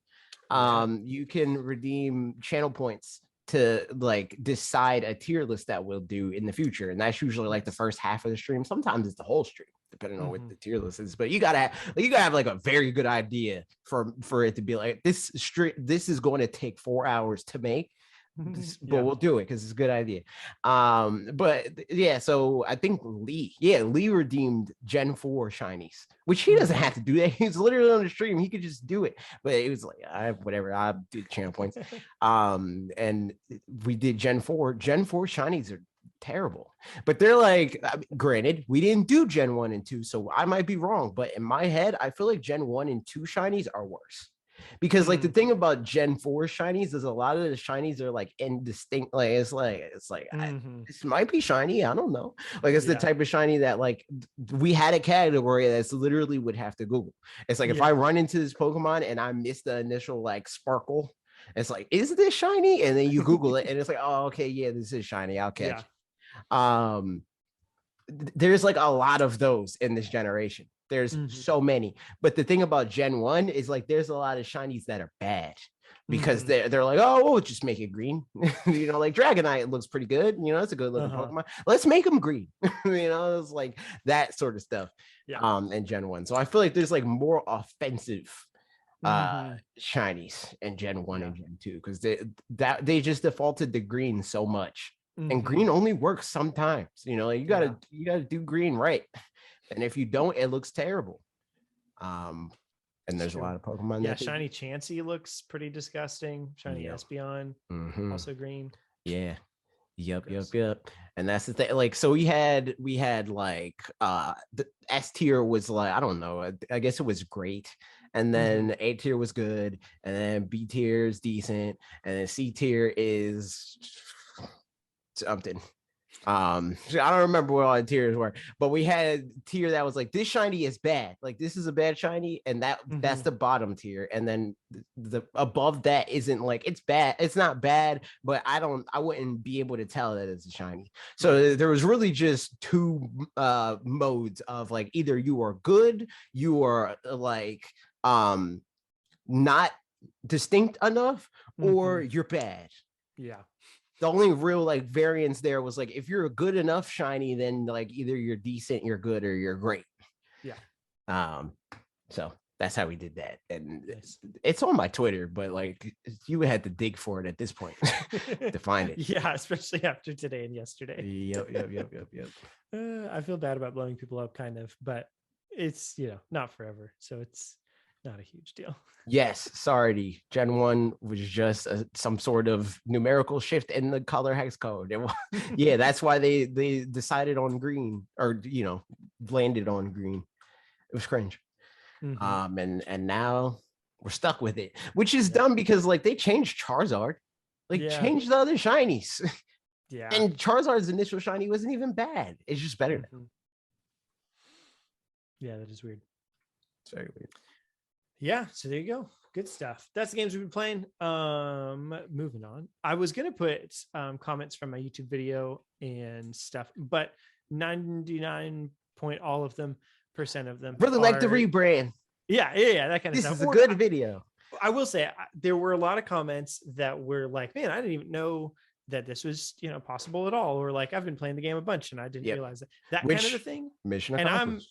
Yeah, exactly. Like, I'm really happy about that, because as I responded to somebody saying this too, that like, as I was making the video longer and longer into it, because I was so familiar with this source Exactly. material, Yeah. I was like, everybody knows this. everybody knows. We this. talk about this all the time. This Yeah, happens yeah. to me so much. Where I'm like, I don't want to make this video Yeah. about the origin of freaking Charizard or whatever. Like, Right. everybody knows that. And it's like, no, not everybody knows that. So, like, most people don't, turns out. Yeah. And that's what, again, that's why I think that the music, like, the potential for you to make good, like, successful music videos is way bigger than you think. Right. Yeah. You think, like, everybody knows that, you know, like, or even you'll look at creators like Charles Cornell and be like, well, he would make that way better than me. But it's like, he's not going to make the same videos as you. Yeah. His audience is different than yours. So it's like, you could make videos that are like within your depth and not too much for you to handle, and like seemingly too simple to you, but very interesting and like complicated to anybody that does not have your background, you know? Yeah. Yep. So that's the hope in any case. But yeah, in any case, I appreciate it's not even the hope. saying. I guarantee it. I would bet money. I would put money on this. Yeah, it was fun. I enjoyed doing it, and it's I mean, legitimately, like I didn't even use half of my own villagers that I talked to in the video, just because I was like, you know, not enough of the more. A lot of the villagers are pretty standard, at least. Like, they change something. All of them are unique, but the kind of unique that they are is like slight deviations off of somebody else. Then there were more examples that were like more specifically, you know, more unique ones. And there were some others, like, I wish I'd gotten Sahara to come to my island, because hers, I remember just in the back of my mind, was a similar kind of one to Pango's, where it's like hers sounds like, you know, the desert and like scales associated with that, which is super cool. But I didn't time travel enough for her to show up. So I was like, whatever, well, not. So yeah, I don't know. I want to, in some ways, do like more research into that, but it very much, you know, I don't want to double down on something if it's not already, if there's not some element of, you know, purpose behind it and like people wanting to watch it. And so just play by ear a little bit. So I do, yeah, it is something where the nice thing with our videos, like you and I've talked about before, is like that they're pretty much all of them are going to be evergreen in some way or another. And so like, whereas in the past, you know, something like this would be a little bit lame because like, oh, I made this video, and then, you know, like if it doesn't get a lot of reception, which right now our YouTube channel like immediately, immediately, then it's like it just kind of falls off, and then that's the end of that. But like we've found with certain other topics we've done in the past, where like you know, I made a Golden Sun video a while ago, people still watch that eventually, you know. I'd even say that most of our videos that are actually evergreen consistently grow significantly. Yeah, right. Like, it's not even a thing that's like every once in a while. Like, it almost always happens. Yeah. Where like we'll upload a video and it's like, oh, it's only got 1,000 views first week or whatever, right? And then we come back 6 months later and it has 30,000. You know, like if the video is evergreen, like eventually it will get to the point, because as long as the viewer signals aren't bad, the people that do watch the video aren't like turned off by the video, it will stay in the system. It will just take long for it to be like, this is good enough for me to really push it, you know? Yeah. So yeah, it was fun times. Speaking of YouTube though, we finally, this is the first time we've did a YouTube community post in a long time, because we didn't know what it was. We weren't posted on YouTube. Yeah. So I asked the question of, actually, let me check if there's any more actual questions off of that real quick too. But I asked of the Nintendo published games that have come out so far this year, which one's your favorite and we got 40% for Pokemon Legends Arceus, 8% for Triangle Strategy, 13% for Mario Kart 8 Deluxe DLC tracks, and 40% for Kirby and the Forgotten Lands, which like, that's wild. That's what I was about to say. Yeah. Crazy that it and Pokemon Legends Arceus are like, I'm not surprised based on the games themselves, but like in an alternate world of like there's a Kirby game out and a Pokemon game out, and they have the same number on this kind of statistic. Like I'm not surprised by the outcome. I think that Pokemon Legends Arceus is low. That's the thing. mm-hmm. Like, I think if Pokemon Legends Arceus was a Pokemon game and also it like had all these like, series defining features or redefining features and stuff like that, right? People would still be playing it and it would be fresh in their mind, and it would still be the game that is like the first thing that they're like, this is my game of the year. But since I think like recency bias definitely comes into play right now. Exactly. Like people are still currently playing Kirby, so they're like, this is my favorite game, Yeah. That said, I haven't finished Kirby yet, so I don't know. But based on other people that have finished Kirby, I suspect that because of the tail end of it, or I don't know, as a package, it feels like it'll have been something that'll be remembered more fondly than how Pokemon Legends Arceus kind of falls off towards the end. Even beyond that, I think that Kirby's just a better representation of what Kirby was, and it improves on that. Yeah. Pokemon Legends Arceus improves on aspects of Pokemon, but there's a lot of aspects of Pokemon that just outright get taken out of the game, Yeah.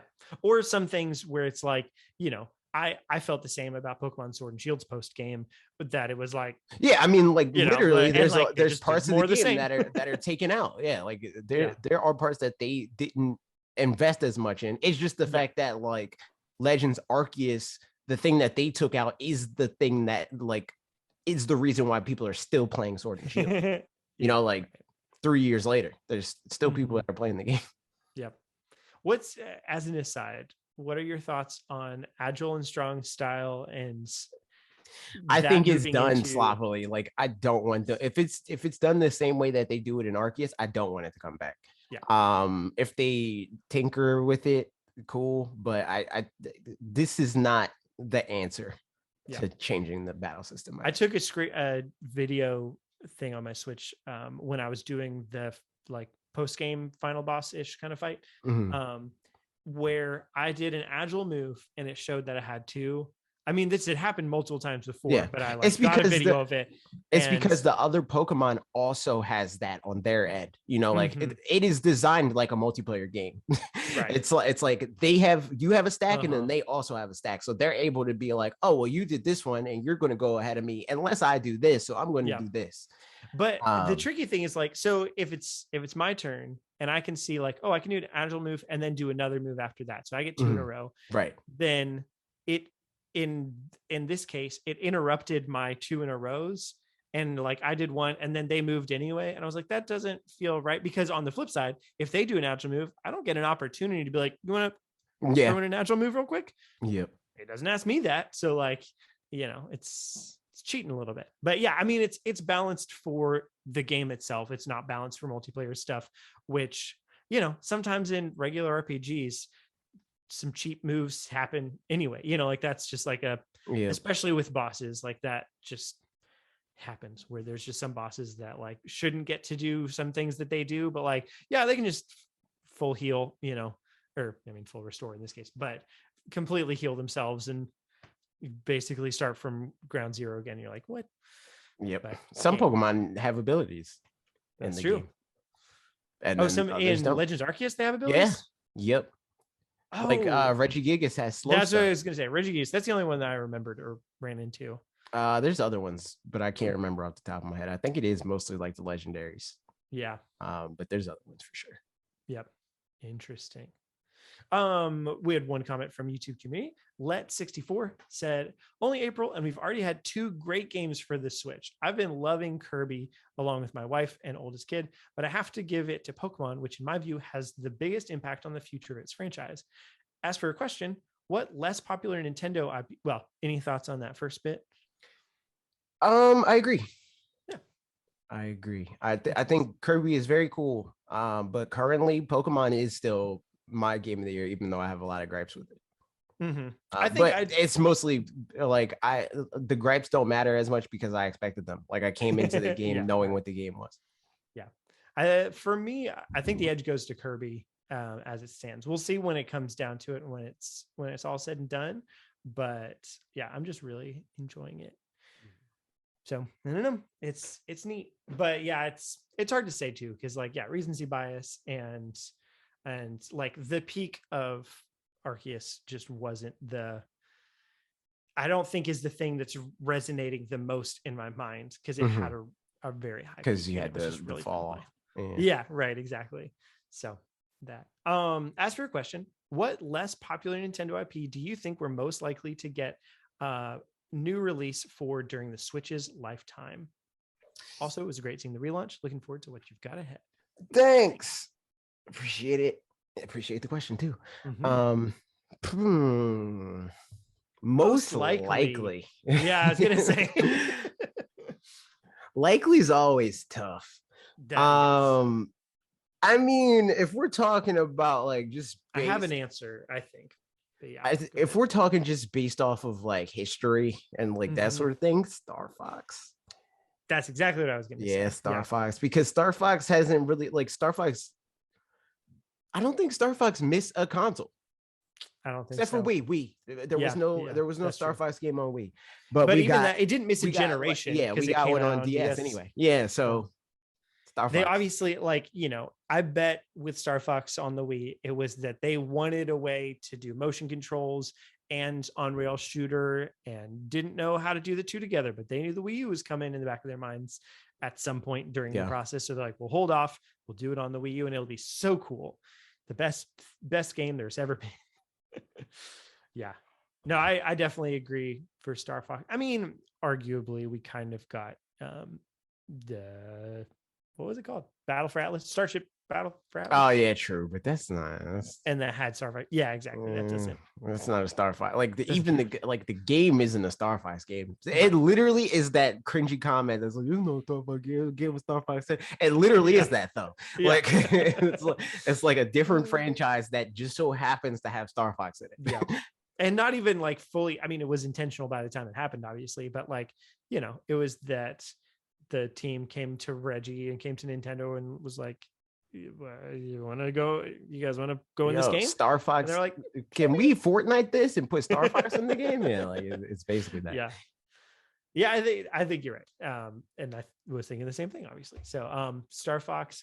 Let's do a runner-up too, just because why not? Runner-up, Donkey Kong.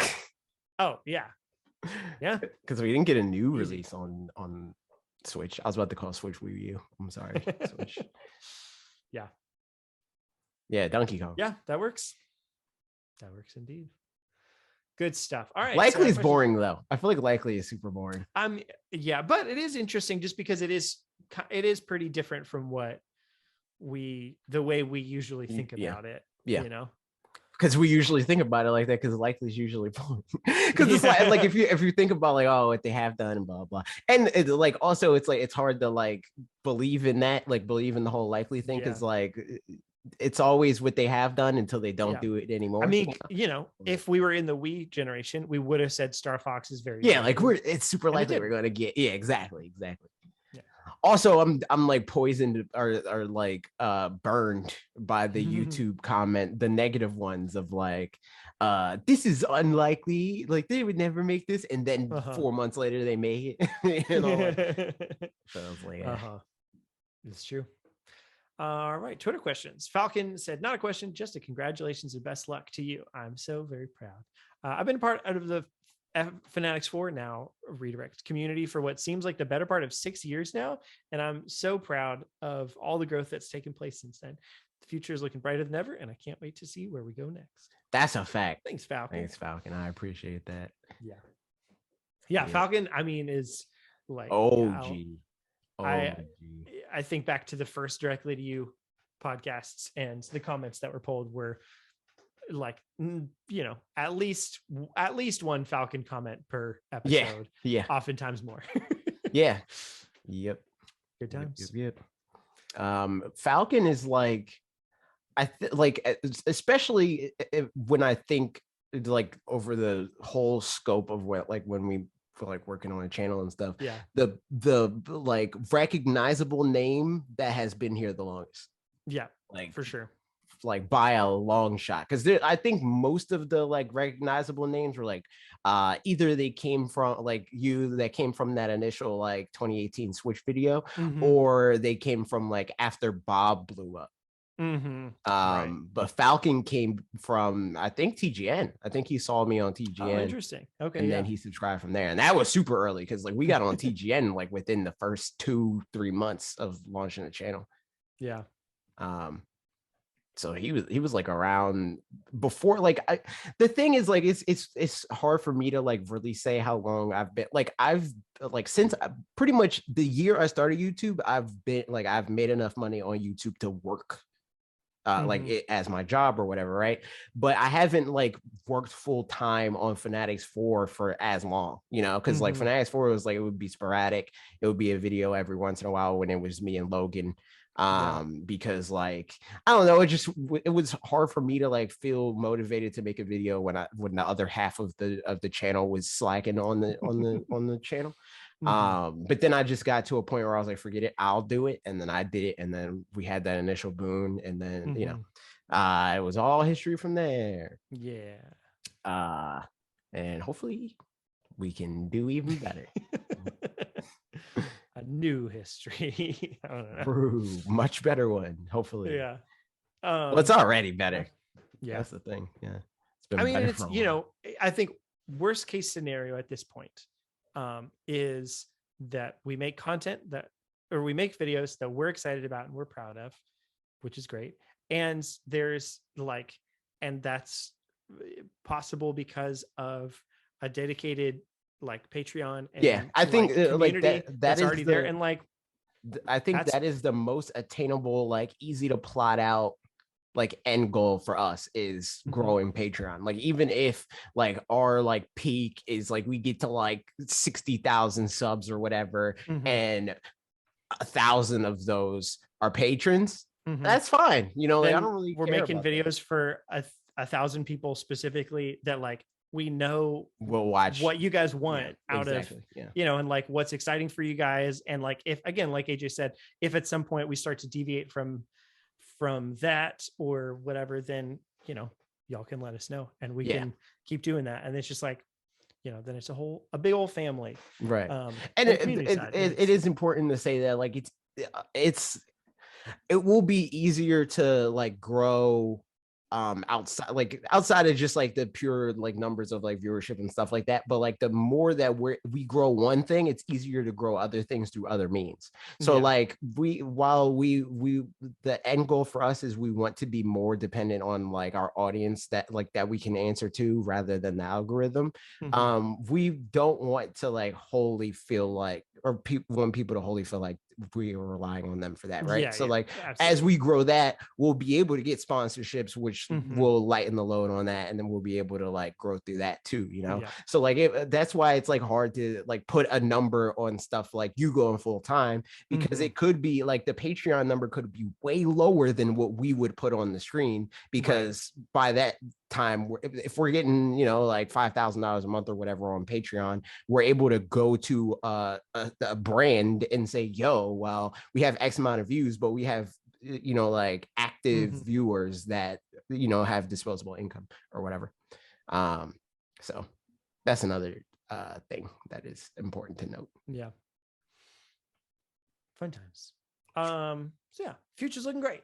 Poofy Rain said, since The House of the Dead and Teenage Mutant Ninja Turtles, 2 of a long list of iconic arcade games, are coming out this year, what arcade games would you like to have on the Switch and why? The Mario Kart ones, because there's no other way that I would be able to play them consistently. Mark said, I, for one, hope you get filthy rich and stupid famous. I appreciate it. Same that I appreciate it, not the famous part. I wouldn't be mad at Rich. I can do good things with Rich. Granted, I wouldn't be rich with what I want to do if I had a lot of money. I wouldn't have a lot of money, you know. But like the famous part, I could do without that. For the arcade games, yeah, that makes sense. The one that comes to mind for me, because I just really never played that many arcade games. And I think the ones that I did was for the most part, like me doing a bad job of playing games that also already do exist other places. Like I think I played the Golden Axe and like Street Fighter and Tekken arcade games a couple of times, you know, just like the times that my parents were like, okay, fine, here's $1 or whatever. But usually not. The only Also, one it that comes to depends on mind what. Go ahead. is at Busch Gardens, Williamsburg, and maybe other places too. They have a skiing arcade game that my mom and I both really liked to play, where like you're on essentially a Wii Fit kind of a board, and then you like, you know, I know what you're talking about. Whatever. I went to Busch Gardens. Dude. Busch Gardens is great.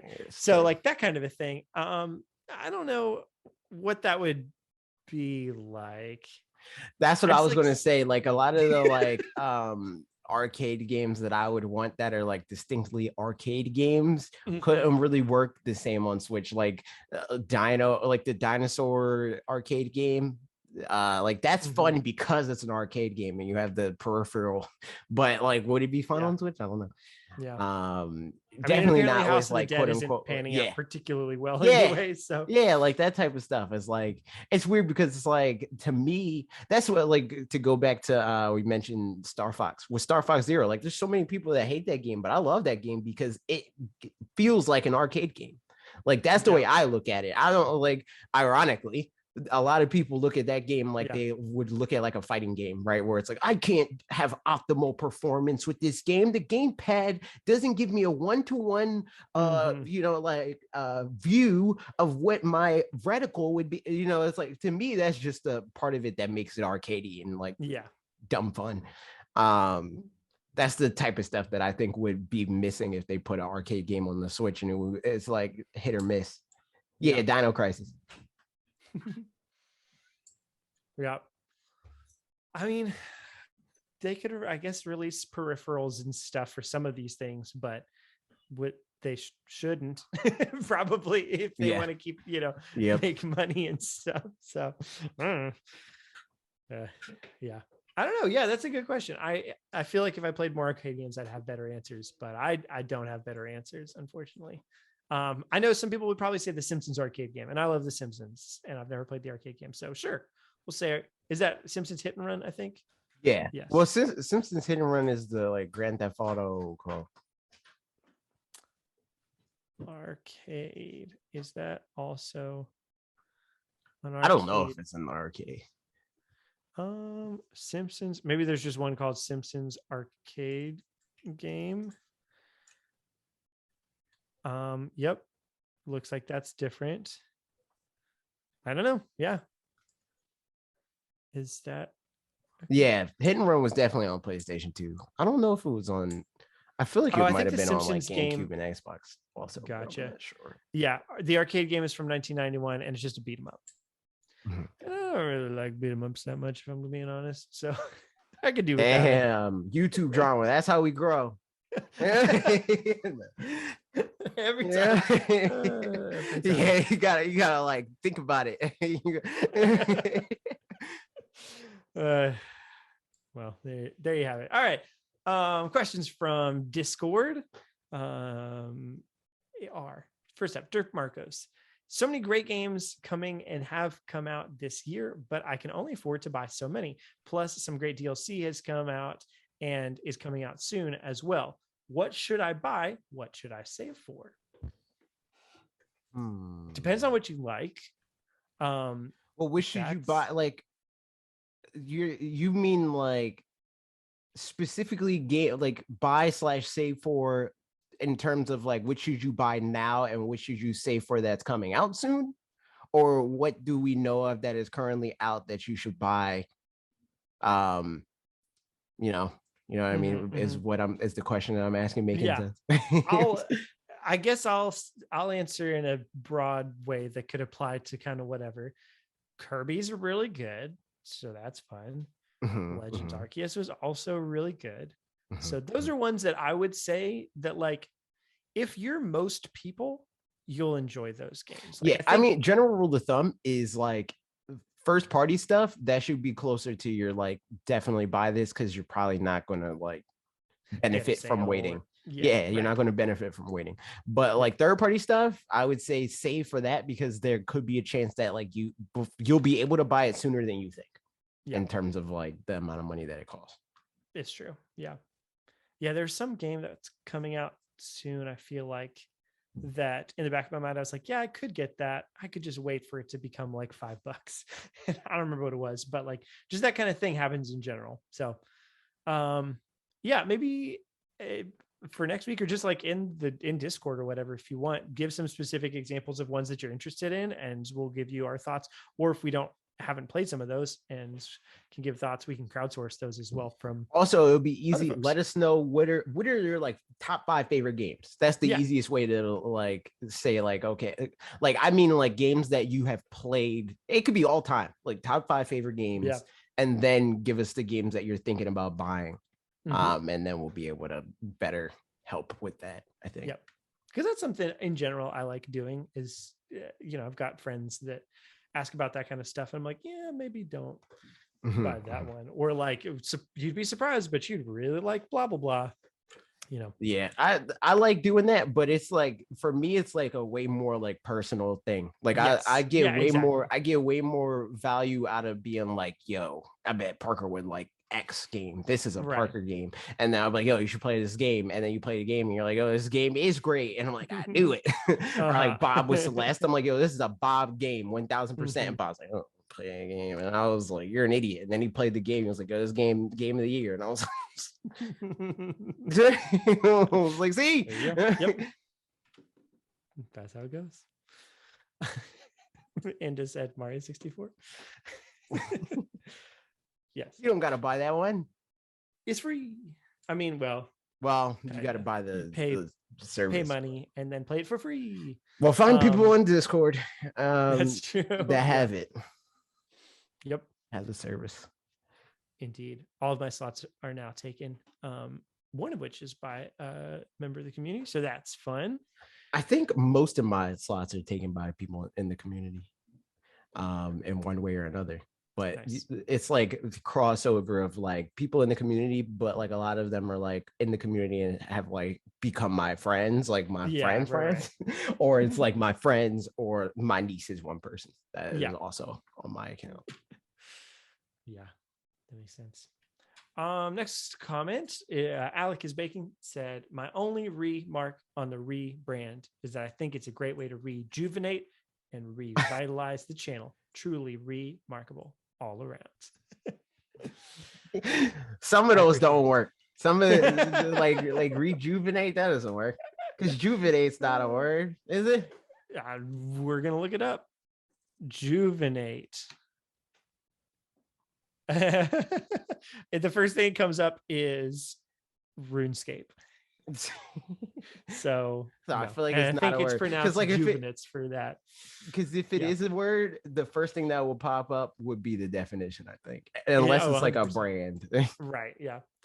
But yeah, that is something that we're thinking about. So we didn't mention this earlier, but our video you're not even on my family plan. Continue.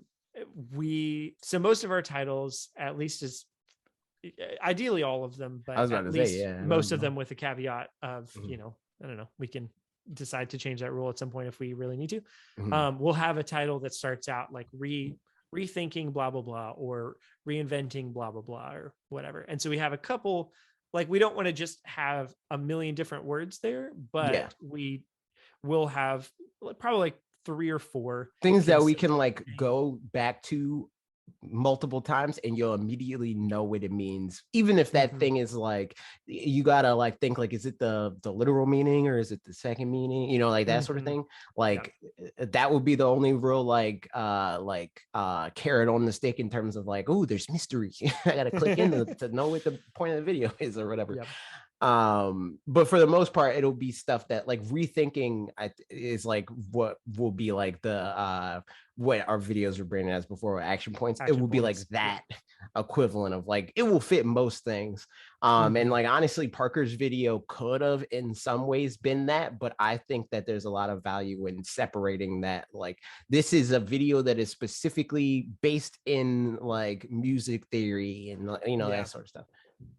Yep. And unfortunately, we had two word choices for that. There's not like a great one. So even rearranging, which is what we stuck with, works. Because but it's just it's not great. I don't love it. So yeah. Inda said reharmonizing. So the tricky thing is it ideally should be something that's a specific word and a broad word at the same time. Because like it works in the sense that it's like re-colon thing, and it also works as like if the colon wasn't there. And like, I mean, and works for like any music related video, because like reharmonizing as an example, totally makes sense as a word and all that. But not every music thing has to do right, with like maybe I do Breath of the Wild, the video I want to make, or the Xenoblade Chronicles one or whatever, and like that one just like it's not really about reharmonizing the thing, and like even rearranging, it's like not necessarily about that, but it's close enough because like there's always an arrangement to music, like that is part of it no matter what, and like oftentimes that's the kind of thing they'll end up focusing on anyway, so like but we'll see. If I may if I come up with something even better down the road, maybe I'll just retroactively change that. But I mean, as long as you don't say it in the video, it doesn't really matter. Yeah, right, exactly. So there you go. This video or this podcast is very inside baseball, so I appreciate it. I mean, that's kind of the nature of it. That's the like people. Oh no, I'm not. People know like what we've been getting questions like this since we announced it, of like why change the name. Like that's what this podcast is, a comprehensive explanation of all of those questions. Yep. Or the answer to all of those questions. Indeed. Trev or T Re asked, what's the single most important change from Arceus that you need to see in Pokemon games going forward? And the second question that we'll get to in a second. I mean, honestly, the most notable one that is like specific to Arceus, if we're talking like a specific change that like has a name to a feature, it is the Pokeball, like how you aim and throw the Pokeballs. Like that is the single most important change that I think that they should implement. But like the more like abstract change is like something that Trev actually talks about a lot, with like how fluid the game is. And that's part of that, like that, like the way that Pokeballs work in the game is another like layer to the fluidity of Arceus, of like everything, or not everything, but most things in the game at least start you on a path of like removing friction from older games. And I think that they need to continue that. Like there's not really anything that I think Arceus does perfectly, so it's hard to say like definitely this, because even the Pokeball system I think needs a lot of work. But like the thought process of like making the game more fluid is, I think, the most important part of it. I think, I definitely agree with that. For me, it's less a specific thing and more of just like exploration as a concept of the world. And like, so the way they accomplish that could be slightly different for sure, but there being benefit to exploration more than just like, if I take this one other path, maybe I'll find another trainer, or maybe I'll find, like a Pokeball with an item in it or something like that. Or, every once in a while in standard Pokemon games, there will be something else that you can find, like, easy example, think of Power Plant in Gen 1, like you have to explore to find that. That's great. There's like TMs and the thing is like, it's hard for Arceus specifically to do that because the game itself is too simple. Right. Well, but what I'm saying is like, I think it does a good job of it, because the thing you're exploring is Pokemon themselves, right? Like there's always something where it's like, oh, what's that? What's that thing over there? And like you're going around. It doesn't have a lot of longevity like that. There's kind of there's a shelf life on exploration in any particular game. And you can, kind of revisit a couple areas once or twice for before the areas themselves become known quantities, and so then it loses that part. But Pokemon does have the benefit, like in this game, a lot of Pokemon are like, I wonder where I can catch a Kadabra. You look up on a website and it says like Kadabras are always in this area, and so that's something where I think it could improve upon and have that be more dynamic than it currently is, where like they have that's more so like what I'm talking about, because it's like the initial discovery of like, oh shoot, there's an alpha Gliscor or whatever, that's pretty cool, and then you realize like, oh, that just spawns over and over again, like that sort of stuff. But yeah, I agree with that. Indeed. And the second part of the question, specific to Parker, can we look forward to a Pokemon music deep dive at some point? Yes. Yeah. So there's, like I said earlier, there's 2 different ones that I'm thinking about. So I don't know which one. No, I think I know which one would come first, but I don't know when that first is. But at some point, probably. There it is. Wait, which one are you talking about? One that I'm talking about not separate. The Justin one. Yeah, okay. I was like, we definitely have no roadmap on that yet. Yeah. but yeah, so that one, Justin suggested one that kind of fits into the broader Pokemon stuff that AJ's been talking about. And I have another one that probably I'd want to come out before Gen 9, I think. So so yeah, maybe sometime in the summer, depending on just like how much research I need to do into it, I think. Maybe sooner. I don't know. We'll see. And lastly, Mega Man asks, what new mechanic would you like to see in Pokemon Scarlet and Violet? I mean, realistically, like just based off of what we know, I think that they it would be cool if they did something deeper with types and how they like interact with each other, like, and moves. So like there's like the pledge attacks, like fire pledge, water pledge, and grass pledge, and like they like interact with each other in different ways, where it's like if you use fire and grass at the same time, that'll have a certain effect that's different from if you use fire and water, that's different from if you use water and grass. I want all of the moves to do that in some way, like I want, if you attack with a water type attack a turn after somebody uses a ground type attack, the move is like slower, or like it does less damage, or whatever, like, or if you use a water type attack or a electric type attack recently after a water type attack has been used, your move is bumped by a little bit, like stuff like that, like contextual effects, I think would be cool. I mean, I feel like that's really easy to visualize once we're in, this 3D environments and stuff like that. That's because you can see it's like, oh, the ground's wet, like, just leave a puddle there, as opposed to and also, similarly have the environment do some of that too, where like if you're standing in grass, fire moves, do a little bit extra because, or they're more likely to burn you because it's going to burn the grass or something along those lines. Whereas that was harder before when you're in these nondescript battle environments that just materialize out of nowhere, and granted, I mean, like I said, they did it with like the pledge moves, and they do it to some degree with like the weather, but it's just not as cool.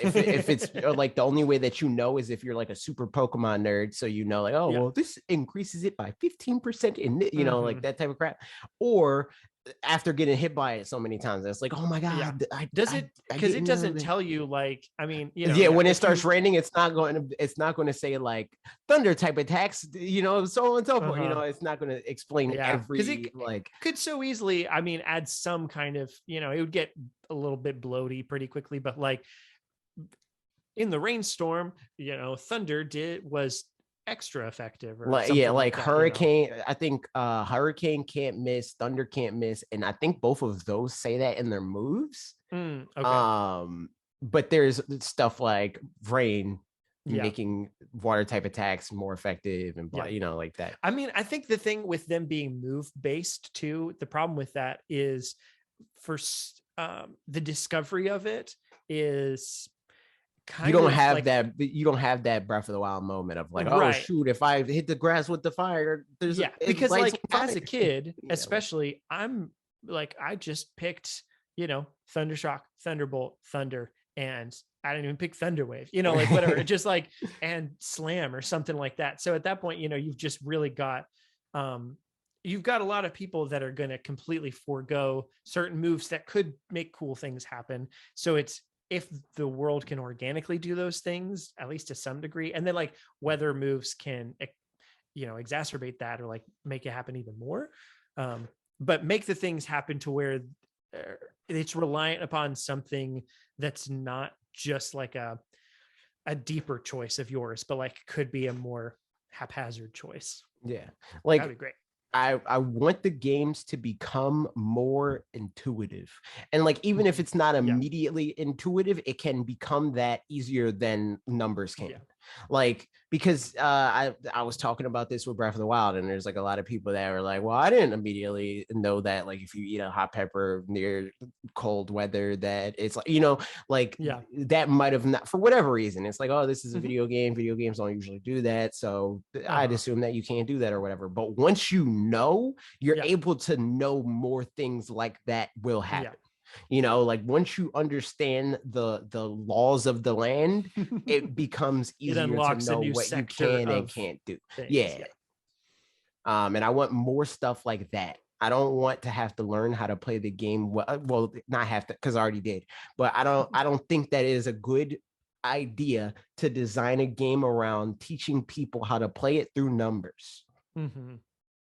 Especially in a world like or whatever, where it's like, oh, don't forget to keep those. Which even the tutorials is teaching you like, through numbers. You know, like it's going to mask the fact that it's numbers when it's like, fire is super effective against grass. You know, like it's not going to say like it's ×2 damage. You know, but like that's what it means. So it's just like they sub in words to be a stand-in for numbers, but at the end of the day, it's still a number.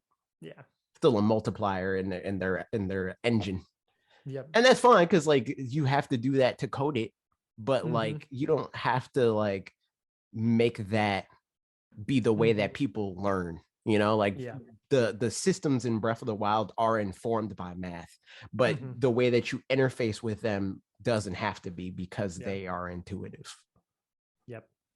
I think to answer the question with a different answer, just for fun, is I would like to see following Pokemon return with like a Bowser Jr. kind of thing, where you can tell useful. Them how they should interact with the world. Where like, is it an aggressive Pokemon? Where like, if you see a Pokemon around me, attack it, and then like that could get really annoying real fast. So like, basically, you have, you know, you can, or even like, don't make it sliders or something, make it ways that maybe having options for directly like do, you know, I think they should do that by nature. It would be by nature. And it should be characteristics like you know, also you could trade. These are all things you know.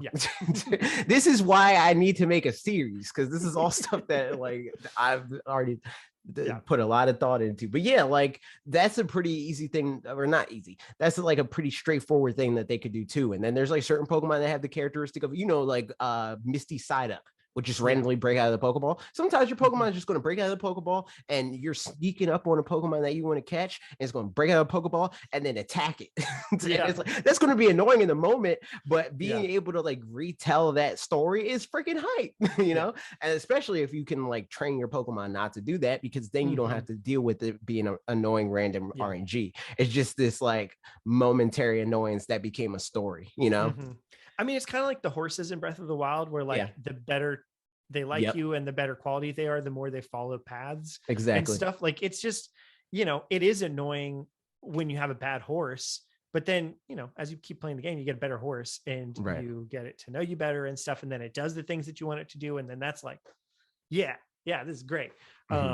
So, and then, and then again, it becomes a story. It's like, I remember when this stupid horse, you know, like wouldn't listen to me, and now that it listens to me, it like saved my life because it avoided that, you know, like that sort of stuff. It's like that. Those things are all hype. And that's the sort of stuff that like there's so much like artificial quote unquote difficulty in these games that could become like real challenge if they do things like that, where it's like momentary hurdles that you can like work towards like getting through permanently, rather than random number generators deciding like, well, this is hard for you randomly for this one moment, and then it'll happen again randomly. Yep. Yeah. Yep. I like it. Good stuff. That's the podcast. Thanks for listening, everybody. There's the podcast. Thanks for all the stuff, man. Thanks for listening. Thanks for liking, commenting, subscribing, all that stuff. We'll have a whole new video up next week. It's on Patreon already, but for certain tiers, but you can go watch it on the YouTube next week. Also, he mentioned Patreon. Go to Patreon if you have any money that you would like to throw our way. That's a great way to do it, and you get cool stuff in return. If you're already on Patreon and there's like things that, you know, like just how we approach it, because like we're flying by the seat of our pants in that regard right now with how we post, like the logic behind why like how we post things and like label it and all that stuff, because we're new to Patreon. Like we thought through like what people are going to get, but like as far as like how that's all laid out, if that could be done better, that makes it easier for you, let us know and we will make that change. If there's anything like, obviously you got to consider bandwidth, but if there's anything that you think that we could offer more for Patreon that makes sense, let us know and we will consider that as well. But other than that, you know, do all the normal stuff. If you're on podcast services, rate the podcast. If you're not on podcast services, you're on YouTube, leave a comment, let us know your thoughts on the video. I know some people like would comment on it as they listen, and that's usually pretty cool. I like it being like a live reaction sort of thing. Feel free to do that. Like, don't feel like you're spamming it. We definitely like that stuff. Also, it does help. Am I missing anything? I don't think I'm missing it. Follow us on Twitter. We don't say that enough. Yeah. I think that's it. That'll do it. Thanks for hanging out. Yeah. Bye-bye. Bye.